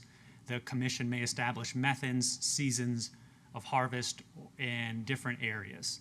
And the commission has chose to do that every year for the foreseeable past. So just to say a quick snapshot of both the public and private fishery over the years, you can see that precipitous drop in the late 80s due to disease. And we've been since the early 90s, we've had a slow increase over time. Just to zoom in over there over the last 20 years, you can see that there has been a steady incline since the early 1990s and through the 2000s to where we are in 23 and 24. The 24-25 season is very similar to last year, approximately 259,000 bushels compared to 258 last year, and that's well above the average. Seasonal amounts and harvest aren't necessarily affected by the amount of market product that's on the bottom. It is really just affected by the length of seasons, the number of active harvesters, and the bushel limit. The surveys show that there is a lot of product that's still left behind. So, staff did meet with SMAC on 2 different occasions over the last 2 months, both in July and August, to discuss public areas of harvest seasons, as well as some oyster conservation measures. Information gathered through that annual stock assessment surveys that is done jointly with Virginia Institute of Marine Science, as well as VMRC staff, is used, as well as recommendations from SMAC, and well as scientific information from the Virginia Institute of Marine Science, as well as public input, to really develop these oyster harvest seasons and recommended management measures that you have in your packet and that you'll see before you today. So over those 2 different meetings and with public input and scientific input from VIMS, there are a lot of management measures that through consensus that they thought should stay the same from last year to this year. That includes maintaining a 3-year rotational harvest in the main stem of the Rappahannock, as well as to maintain open harvest seasons in concurrent areas so you don't get concentrated effort in any one single area. Last year, they did make a lengthened season in James River for about 22 weeks for areas 1, 2, and 3, which spans most of the season. Similar vessel limits to last year, exactly the same, 28 bushels, 8 bushels for hand scrape, and 16 bushels for the vessel. And then maintaining time of year for all areas. So those are consensus items that we're not recommending any changes to today, that will stay the same as last year. So there are some new management measures that the SMAC did recommend that one you won't see today. So as you see crossed out on my screen, and what you're seeing is establishing an exception for oyster user fee transfers. If you remember, you did have people who didn't necessarily fall into this, but had some hardship. So SMAC was endorsing having an exception in there that doesn't necessarily fall into the emergency. So that's something that you will see properly publicly advertised for the month of October. But one of the conservation measures that would coincide with the season is establishing mechanically assisted hand tongs as a legal gear for harvest of clean cull oysters only. This was a recommendation from the SMAC committee. It's something that they do in the Potomac already, and they wanted those similar gear types. So if the season is established as the October 1 with hand tongs, we felt that this conservation measure would coincide with that emergency and could be adopted today by this commission. So those regulatory changes you can see on the board, they're extremely simple. In 720, section 20 in definitions, we cross the section that really says that it can't have an external or internal power source.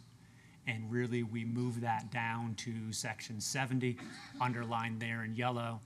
When used in catching of seed oysters, hand tongs shall be entirely by hand from the surface of the water and have no external or internal power source. That would be for seed oysters. And when catching clean cull oysters, hand tongs may use power to assist lifting the tongs with a single lifting cable or rope attached at only a single point on a one shaft of the tong, which is similar to Potomac and Maryland definitions.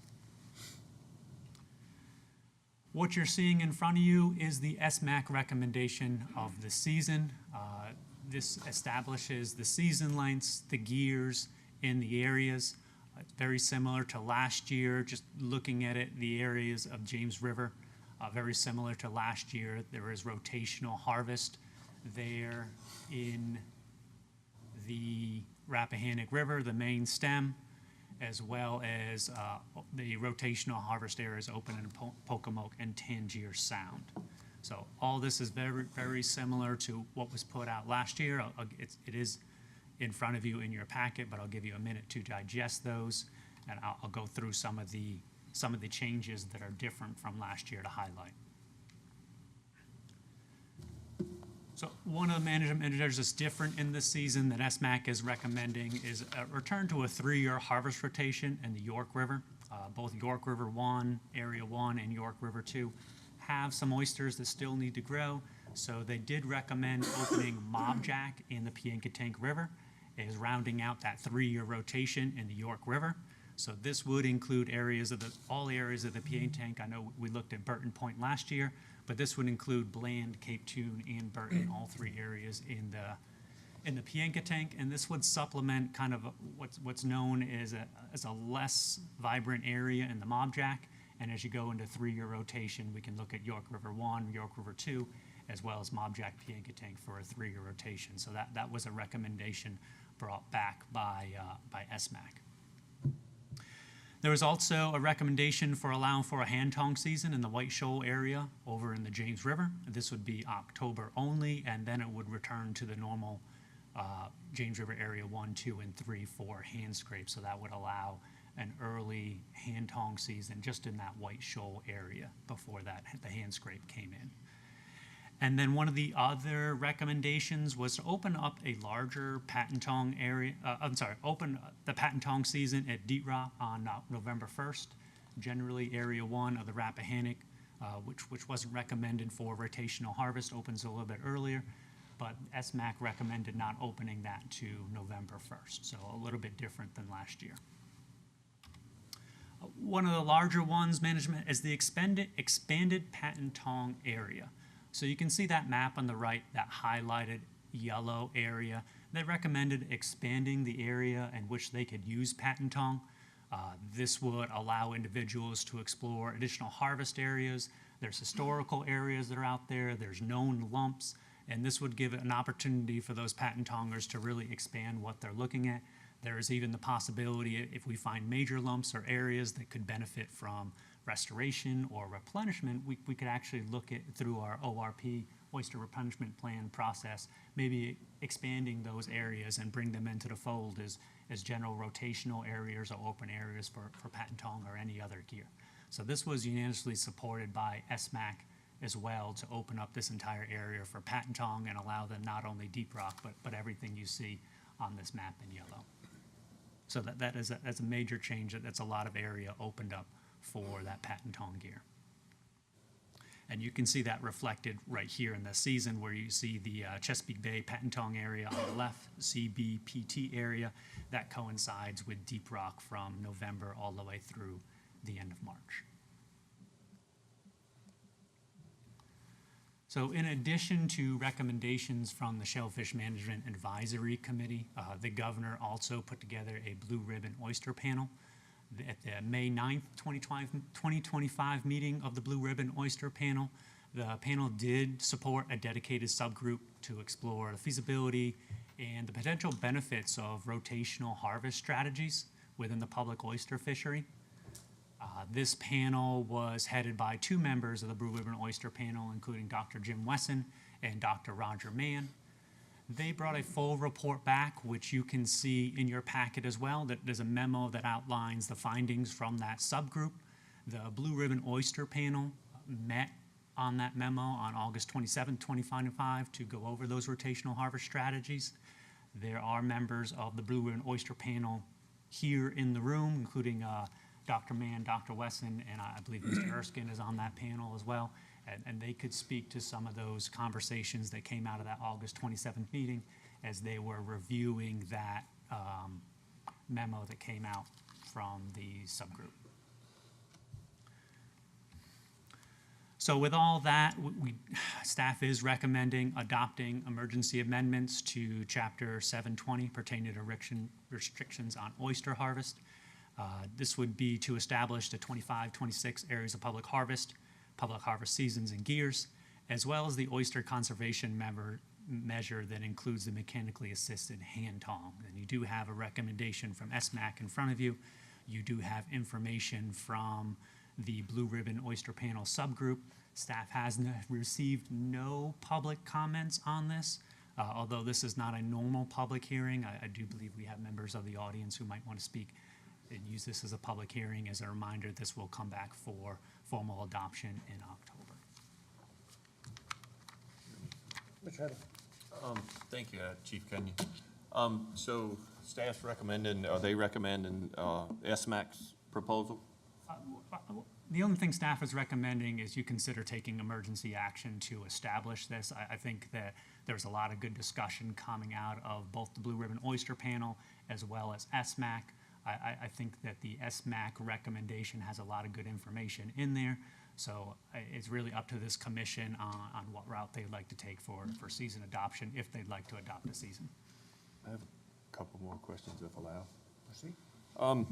I see that the hand scrape can only allow 8 bushels, 16 per boat, and the hand tong is 14 and 28 per boat.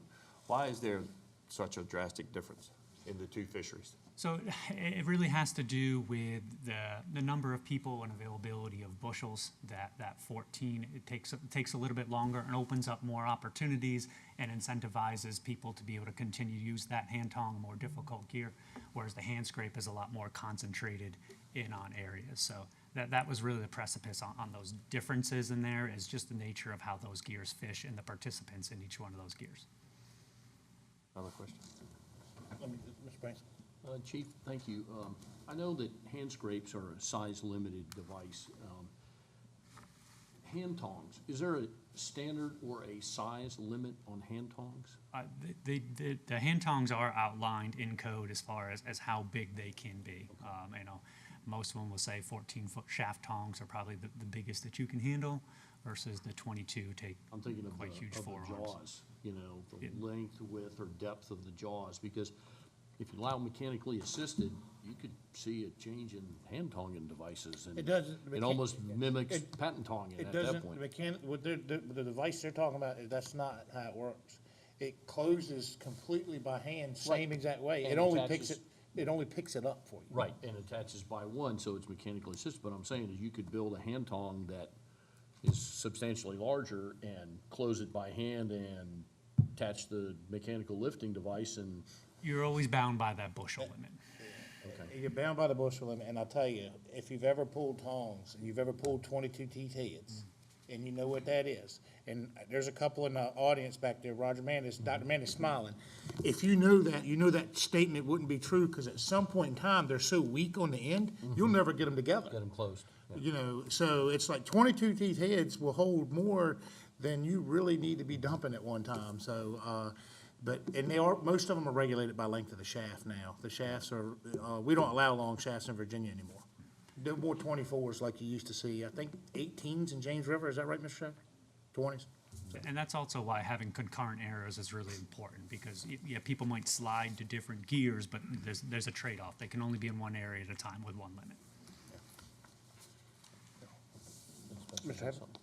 I saw that on the SMAC's recommendation, the block for October is like half. So what's the date that the Area 4 and the RAP would open? October 15th, October 15th?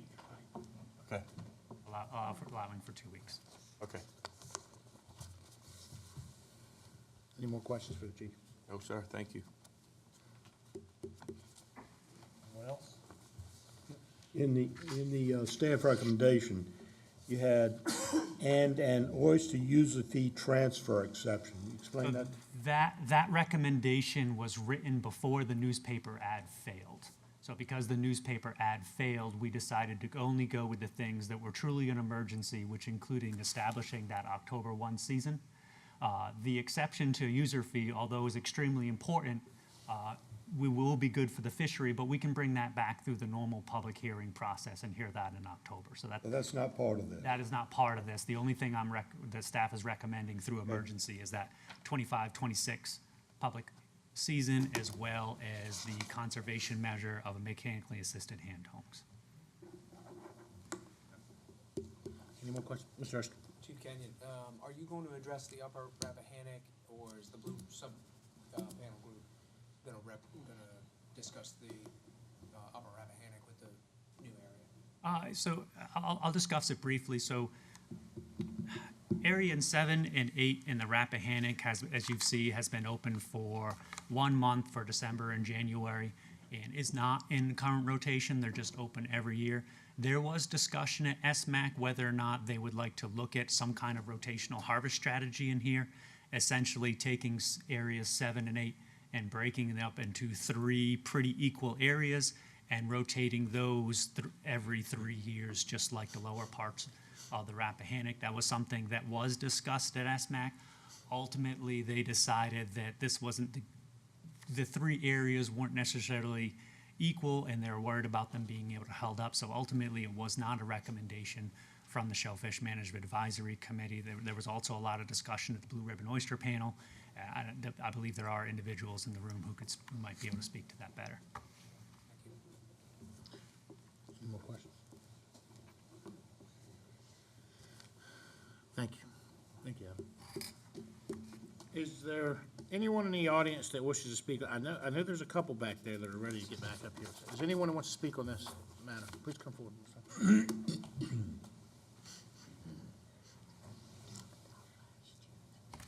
Raise your right hand. You swear to tell the whole truth, nothing but the truth, so help you God? I do. Please state your name for the record. J.C. Hudgens, Virginia Watermen's Association.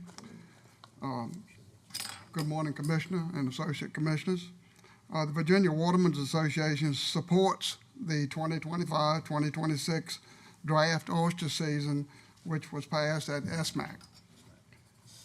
And secondly, the Virginia Watermen's Association supports, and I would like to ask this commission to pass a regulation that would allow the mechanically assisted hand tongs in the Virginia hand tong oyster clean coal fishery.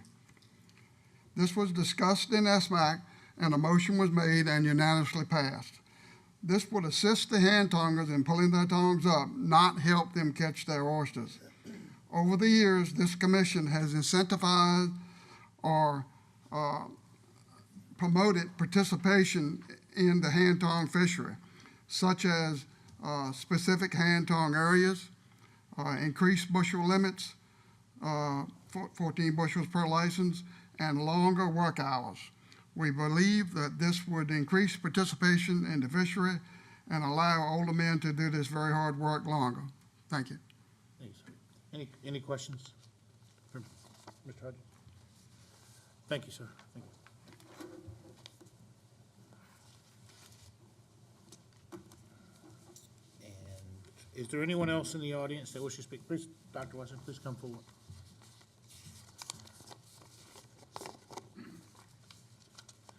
Please state your name for the record, please. My name is Jim Wesson, Proceed. and I was on the Blue Ribbon Oyster panel, and I would like at least to bring up some of the discussions of that group. Our main concerns were, I think you have the memo in there, right? To try to get us back, since now we've known all along that the rotation of areas was increasing our harvest with actually less effort, less time than what we used to do. But there had been a scientific report that had come out that kind of backed that up. It's the first time that, from Roger Mann's group, that we had that. So we believe that anywhere you possibly can begin a rotation, you should make the effort to do so. And there are a few differences that we had in the recommendations for the seasons that that came up from SMAC, and I don't know if you can put those up or not. Do we have those? The second choice? What was that? You mean the one from Blue Ribbon? Mm-hmm. Well, we don't have them. Don't have those? That was to establish different areas, right? Up the Well, road. if you can go back to it. No, it's a couple of other places too, but, back to the, Adam,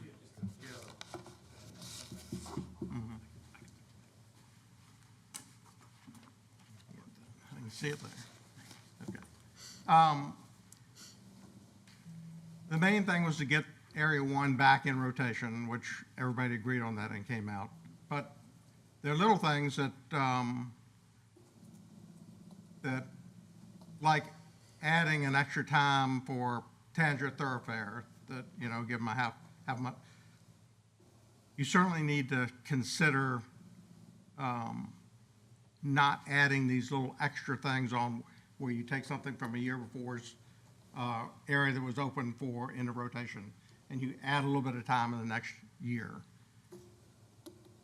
One of the main things that we see from the rotation is that what you are doing by giving oysters a rest is that you're protecting the young of the year and the smaller oysters from damage from the harvesting equipment.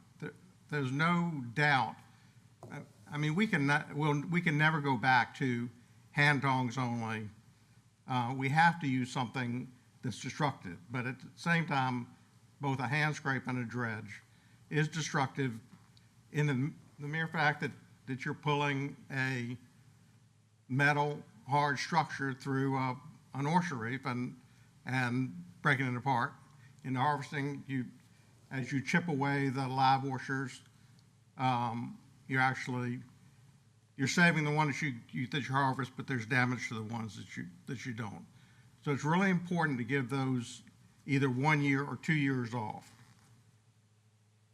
In the upper Rappahannock, we have seen a unique situation where we had one very good year and a second okay year of a spat set up there. And we think that it would be very important that now we have the opportunity, because the standing stocks are so large up there, that you can actually, rather than in Area 7 and Area 8, like we've been doing in the past, I've given a month in one and then a month in the other, to actually divide that area into three. And if you want to give them copies of that. What we know from our stock assessment, and you can see on this chart that I made up, is that if we divide it into three, if you compare the standing stocks that we saw this past spring, and it focused in on the orange ones there in that graph, there are more oysters in two of the areas right now, market oysters, than there were in all the area together in 2023. So if you ever want to make the move to actually switch and start giving 2 months in one area, which is what we recommended, to open Area 7, and we've massaged the sides, the size of 7, 8, and add an Area 10 so that they are pretty equal. But the thing about Area 8 is, if you look on that, the standing stock, it's the weakest of all the areas. And if we can give that area a year off for this year and a year off for next year, by the time we come back to it, the third year when it drops into rotation, it'll have time for the small oysters there to matriculate into the market size. And hopefully, what we're trying to get to up there is establishing brood stock numbers enough that we can repeat this spat set up there on a more regular basis. I mean, this is very, very unusual. Never saw it in my career here at, 25 years at BMRC, to have such a nice, complete spat set in the upper Rappahannock River. And whatever went on there, it certainly comes from building up our brood stock where we had enough to do that, along with proper environmental conditions. But the most likely way to see that continue in the future is to protect the brood stock, only harvest a third of them a year, and there's plenty of, the harvest will be equal to 2023, 2024, just in using one of the areas that it would be if we opened all of them. And you will be damaging oysters in the entire area by having them open, which will then lower the chances that you will have these large number of blue oysters, the blue bars there, the smaller oysters coming into the fishery. So it's an ideal time up there to consider making that change, and the watermen won't lose anything. There's just as many oysters to harvest, but you'll be protecting the future for them for the next couple of years, and hopefully beyond, since we'd be, the area they work this year would get a rest for 2 years, and the brood stock would be there to continue to pump larvae into the system. So. Thank you, Dr. Wesson. Any questions? Ms. Cullum? Thank you. I understand what you're explaining in the Rappahannock, but I didn't understand the Tangier Thoroughfare. Well, I think, unless I'm wrong, Thoroughfare was open last year, right? Or is it just a part of Area 1? I don't know, I can't remember. I wasn't sure. I just want to make sure that we hadn't added in a piece from the year before, because I don't know which one was open, and so if it's in part of Area 1, it's just given an extra half of a month, that's okay, but you certainly don't want to be taking a little piece out of the one that was open last year. Just trying to understand. Thanks. Yeah. Mr. Headley? Thank you, Dr. Wesson. I got a question about the Rappahannock, trying to put the Area 10 in it. Knowing that area very well and have worked it, from Manaskin down on the north side of the river is a fifth of the good bottom that is in Area 8 or Area 7 that currently exist. So why would you want to make a Area 10 with a whole lot less oysters on it and open it for 2 months to sustain a fleet of boats? I mean, do you understand the graph I gave you? Yes. If you look at Area 7, the number of market oysters is more than it was in 2023 in just that one area. And it's been worked every year since then. Yeah, but it looks like to me it's getting better, and the graph shows it. It's getting better to be worked every year. Well, there's probably no reason to think that except for, I mean, the watermen normally think that working the bottom is something that he ends up doing it, but there was a unique set of circumstances that put us there to allow us to have that spat set. It didn't come from the working. I mean, you can look at Area 8 there. I mean, that, we've been maintaining those areas up there with the 1 month season. And if we have an opportunity by having a 2 month season to keep the same area and actually maybe start seeing spat sets like up there to be routine as opposed to once in a career type spat set, this is our opportunity to do that.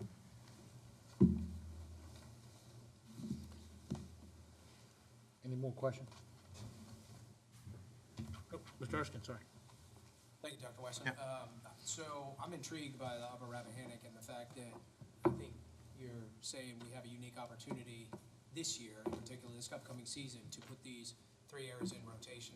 And as successful as rotational harvest strategy has been in Virginia, I think that's worthy of looking at. And I understand, your graph. I guess my question is, there's also we're talking about the public fishery. There's also been a lot of pressure up in the Rappahannock on private ground, where leases have been approved and the private industry's gone in and had really good success in getting oysters out. And that's great, but they're also removing broodstock potentially from that system. So the broodstock that you're speaking of, in the 3-year, in the rotational strategy proposed, would that lessen the chance for removing broodstock to allow for future spat sets? Or would we need to go in and do replenishment in those areas and move seed to that area? Are you suggesting Yeah. it would maintain it, possibly maintain itself? This has pretty much been a put and take area that we've taken a lot of seed in that area.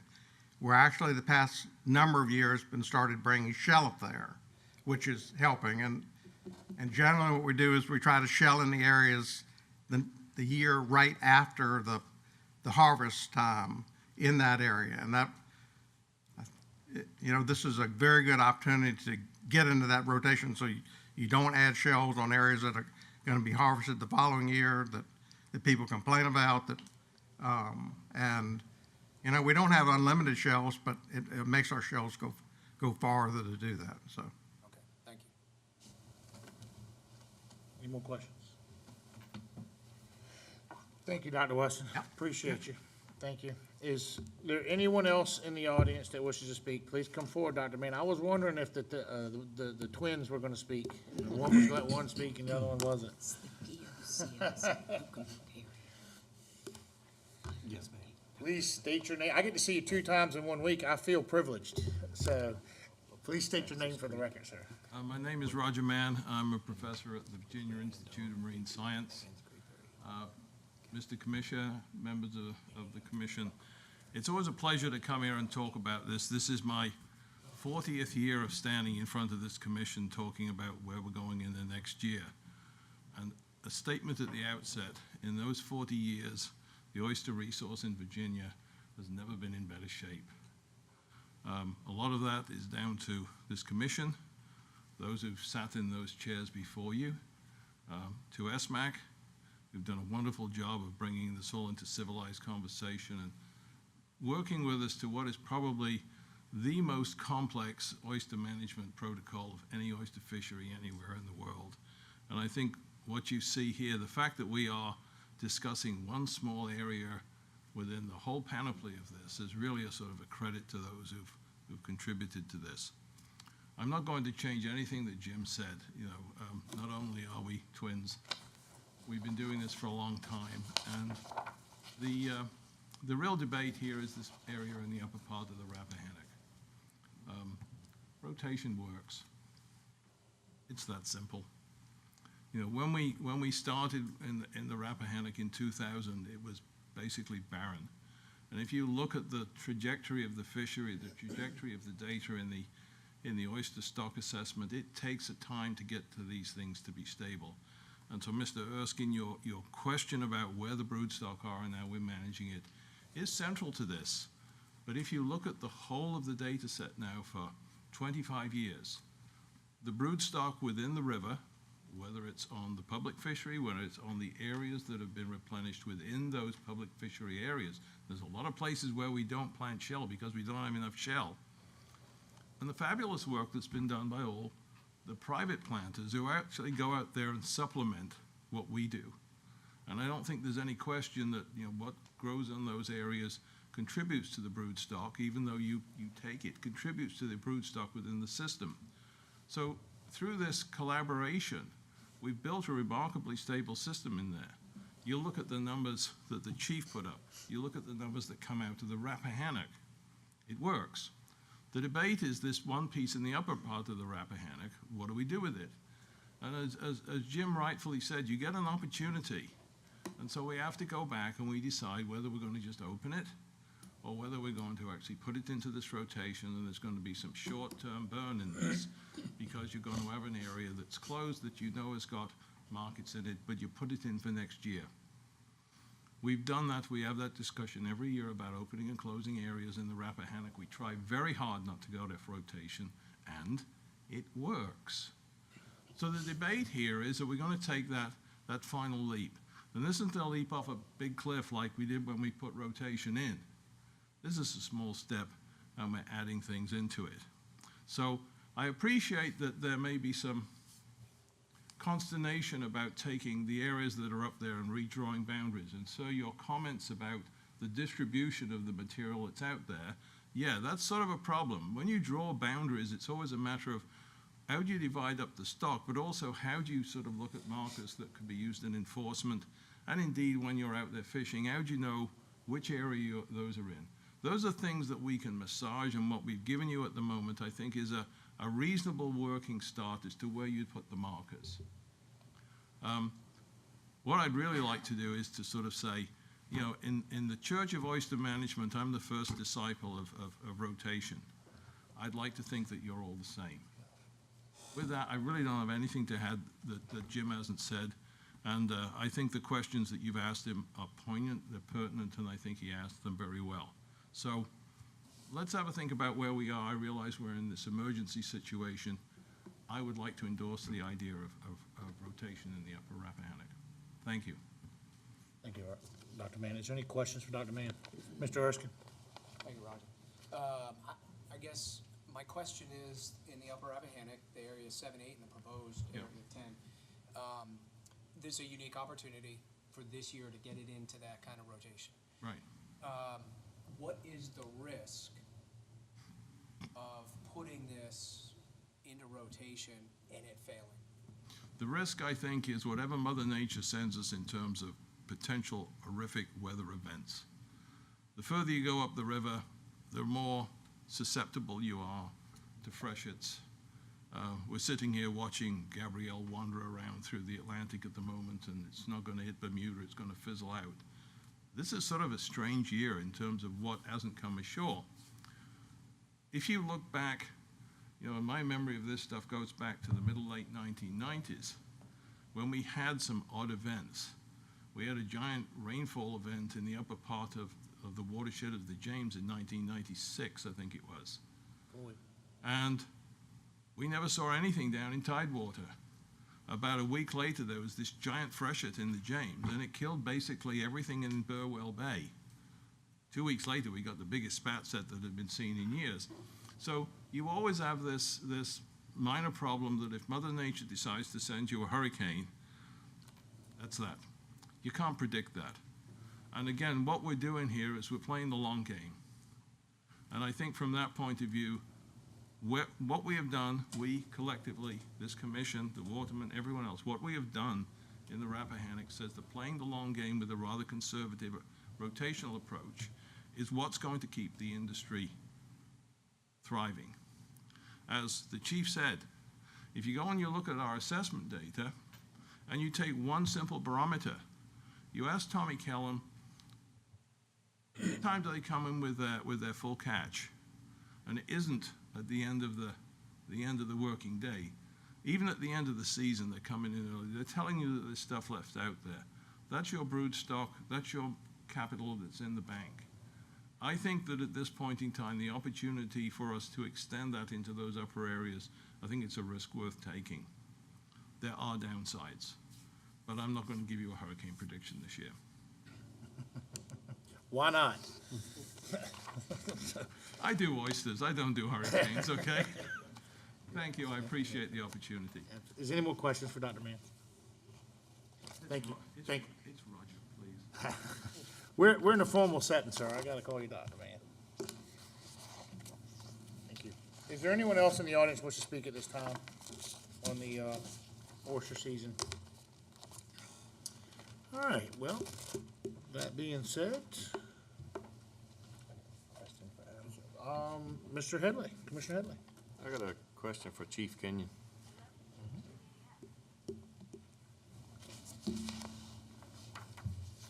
Adam, was the new rotation area that is being looked into in the upper wrap 7, 8, and 10, has that been put back in front of SMAC to get their input on it? So SMAC got the same memo that you did, what came out of that rotational subgroup. So that was something that was provided to SMAC to be able to deliberate on, just like this commission has it today. There was some good discussion about it at SMAC. There was worried about whether or not there was enough product there, whether or not these areas could hold up for 2 weeks at a time. Those things were discussed at SMAC. Ultimately, what SMAC decided is what is on the screen in front of you, that although 3-year rotations do have their merit, they didn't believe that this year was the time to do it. Okay. So this has been in front of the SMAC committee Absolutely. and discussed? Mhm. Okay, thank you. I think, and as I sit on the Blue Ribbon Oyster panel, and Commissioner Erskine does as well, I think it was all good discussions at both groups, very good discussions, and I think Dr. Weston said it best when we started at the Blue Ribbon is, this is actually a good problem to have. So, to have this kind of discussion, because it appears that everybody at the table hasn't seen the spats that we've had in Potomac and the Rappahannock and many of the tribs in years, or in their career, so. That being said, any further discussion? All right, well, Ms. Kellum, sorry. Just a question, was there any discussion, I didn't hear, didn't attend the SMAC meeting. Was there any discussion about the possibility of maybe doing something in between, like maybe taking Area 7 and having that open this year, keep Area 8 closed this year, and then next year open Area 8 and close Area 7, and have a rotation of that sort, year after year? Yes, there was discussion of that at SMAC, was instead of doing a 3 rotation and creating 3 areas, what I believe Ms. Kellum is referring to is just having a 2-year rotation with 7 and 8. And I think both Dr. Wesson and Dr. Mann will also echo the thoughts that a 2-year rotation does not give the same benefits as that 3-year rotation. So you're not getting there as far as just doing a 2-year rotation and doing 7 and then allowing that to rest and then doing 8 and opening that for 2 months. I was just thinking as a compromise from what SMAC is asking for and what. Yeah, correct, and just biologically, it's not a compromise, because the point of the 3 rotation is to have the ability for those oysters to grow over the course of 2 years, and opening them every other year does not afford that. Thank you. Mr. Headley. Chief Kenyon, has there been much replenishment in the last 3 or 4 years in 7 and 8 Yes. that the state has had to put into it? Yes, there has been replenishment that comes in front of you from the oyster replenishment plan that this commission has voted on, and all those areas up there that needed material did get material this year. Okay. So 7 and 8 have been replenished this year? Everything that needed it, yes. Everything that needed it, was that 7 and 8? I don't know the exact rocks off the top of my head. I would have to You're go talking look in at the circles in list. front of me, and I don't like it. The answer is, I don't know. I'll get that information for you, not, we did everything that needed it. Okay, that's fine. Any further questions? No, well, I'd like to make a motion. You have the floor, Commissioner Headley. Thank you, Adam. That we accept SMAC's recommendation for the oyster season, and we do the hand tongue by power. Is that all that is in front of us right now? Yeah. That's correct.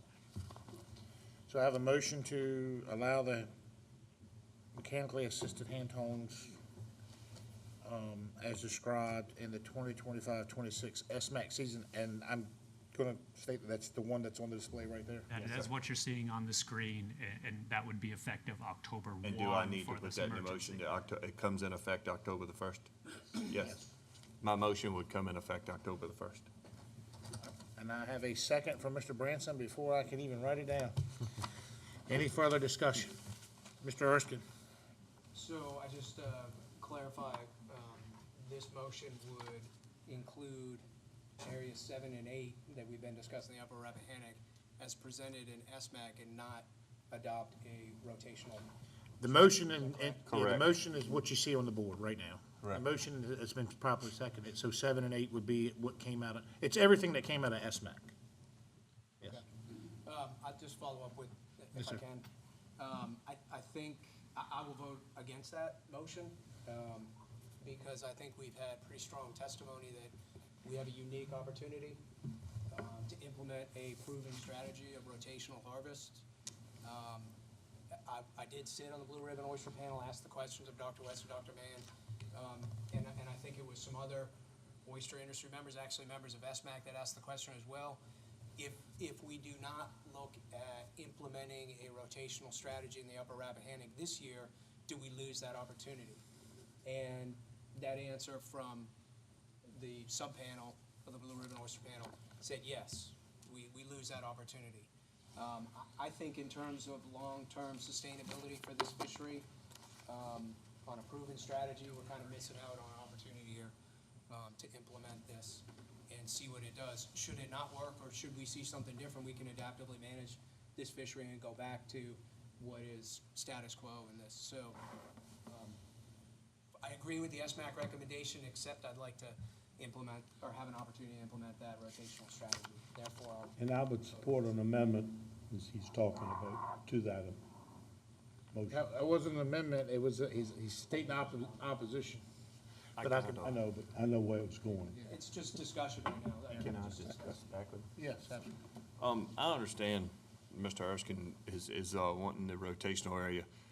But somebody that has worked all of those different individual bars, I right now, to put it in 3 different rotational areas, the area 10 that they have set off for to be open every 3rd year for 2 months at a time, unless there is a lot of replenishment done 2 or 3 years prior to that, that will not sustain a fleet. Probably not for a month, much less 2 months that it would be open for the rotational. That's the only reason why at this, would I like to see it be discussed further and maybe change lines or go to a 2-year rotation between 7 and 8 or something of that matter? Yes, I'm not saying it doesn't need to be in a rotation. I'm just saying right at this moment, from what I know of area 10 that they want to put in, that would be very, very hard to sustain a fleet for the amount of time that it would be open. And then I think that would put more pressure on other areas at the same time. Mr. Hand? I was gonna bring up the same issue as Mr. Erskine, but my question is, should that be part of this emergency decision, or might it wait till next month? Well, With proper notice and a public hearing, and maybe with staff coming up with things like replenishment in that area before we vote on it. That's a very good question, and I'll elaborate on it. These 2 areas that are in discussion don't even open till November 1st, right? December 1st. December. So, well, area 7 opens in December, okay, December. So you can make the decision to accept SMAX here, and that doesn't mean you have to rubber stamp that next month when we have to go back through this reg, and you can have the same conversation, absolutely. And we can ask for more information or whatever. That is absolutely a possibility, because it doesn't kick in until December anyways, you got time. Now, if the season was to start in these 2 areas, say October 1, well, of course, we would be behind 27 days behind the 8 ball, but we're not. So you do have that luxury, just because when it comes before you next month, and it's advertised properly, it doesn't mean you have to accept what you accept today. Right. You can make any modifications that you need, that you think necessary. I will just wanted that to be on the record. Mr. Hadley? Would it be possible, and I know this is asking a lot of everybody, but to have another SMAC meeting before our next meeting in October? I know it's short notice, but could we put that, especially the upper part of the Rappahannock, back on the table? And if Dr. Wesson and Dr. Mann were interested in coming to the meeting and discussing that further? I would defer to staff. I will say this, the only thing I will say on our advisory committees, especially SMAC, we ask an awful lot from SMAC. They meet all the time. It's a volunteer board. I mean, I want to be careful on how much, it's ultimately you guys' decision, but I think, Mr. Hudgens is here, he's on SMAC, he can tell you, they meet all the time, they participate, and they don't mind meeting, but the last thing I want to do is constantly force these committees. I mean, we're throwing stuff back to CMAC and all them, and we have to do random meetings. We don't need them meeting every single month. It's sooner or later, it's gonna get a little bit too much, and you're gonna lose the interest or participation. So I want to be careful, but, do we even have enough time to advertise, a public hearing before the next meeting? Do we have time to advertise for an SMAC meeting? Yes. Generally, we did. Generally, we give them about 2 weeks' notice. So, yes, we would have time. We are having them back in January as well, as they want to discuss all the things in January. So it'd be a July meeting, an August meeting, a September meeting, and a January meeting. I would But defer. yes, it only takes about 2 weeks to notify them. I just want to be careful. I just, I don't want to devalue their participation. It's very valuable. It's any committee and work group you sit on, it's very valuable work they do, but we can't expect them to meet all the time. That's just a lot on a volunteer board. Emergencies, I understand.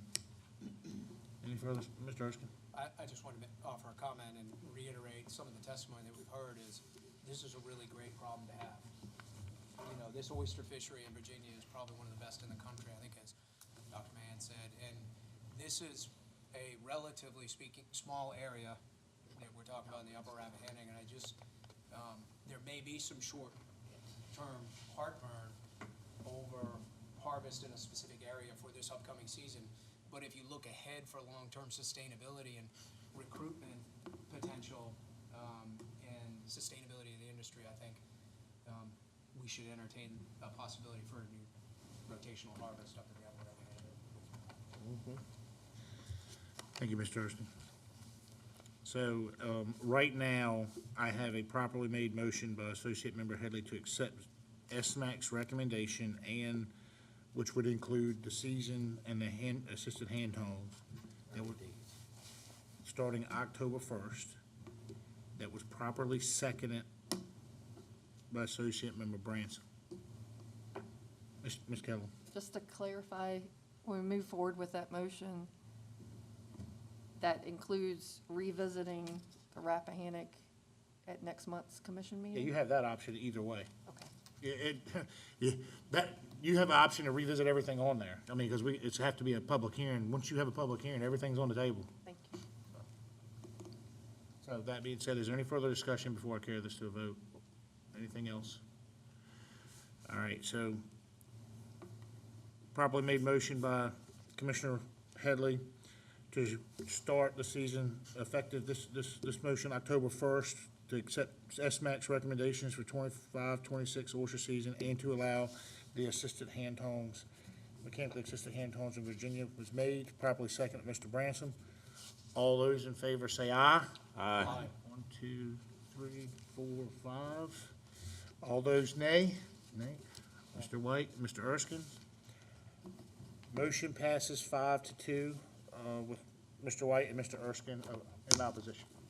Thank you all. That was a great discussion, great problem to have. I will say this, and I know it seems significant, and I don't want to downplay it. And I think Dr. Mann said it best when he kept referring to industry here, and the watermen here, and the science here.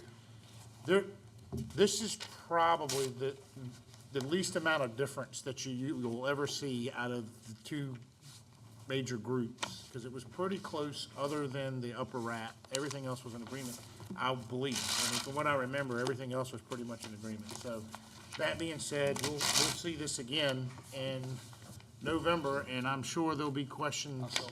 October, I apologize. We'll see this again, and I'm sure the summer conversations, and those of you who all commented on that probably should be here again if you're interested in it again in October. Moving along, I want to make an announcement. November-December meeting will be combined for November and December. We'll be conducting that here on December 2nd, Tuesday, December 2nd, for November-December combined. I want to make the announcement so everybody can prepare. We usually do this. This is nothing new. You should be prepared. It's usually the first Tuesday of the month of December, so. And there being no further business, this meeting is adjourned, and the next commission meeting will be held on Tuesday, October 28th, 2025. Thank you all. Is it too late to motion for Chief Owen to come up here so we can ask him I questions? know.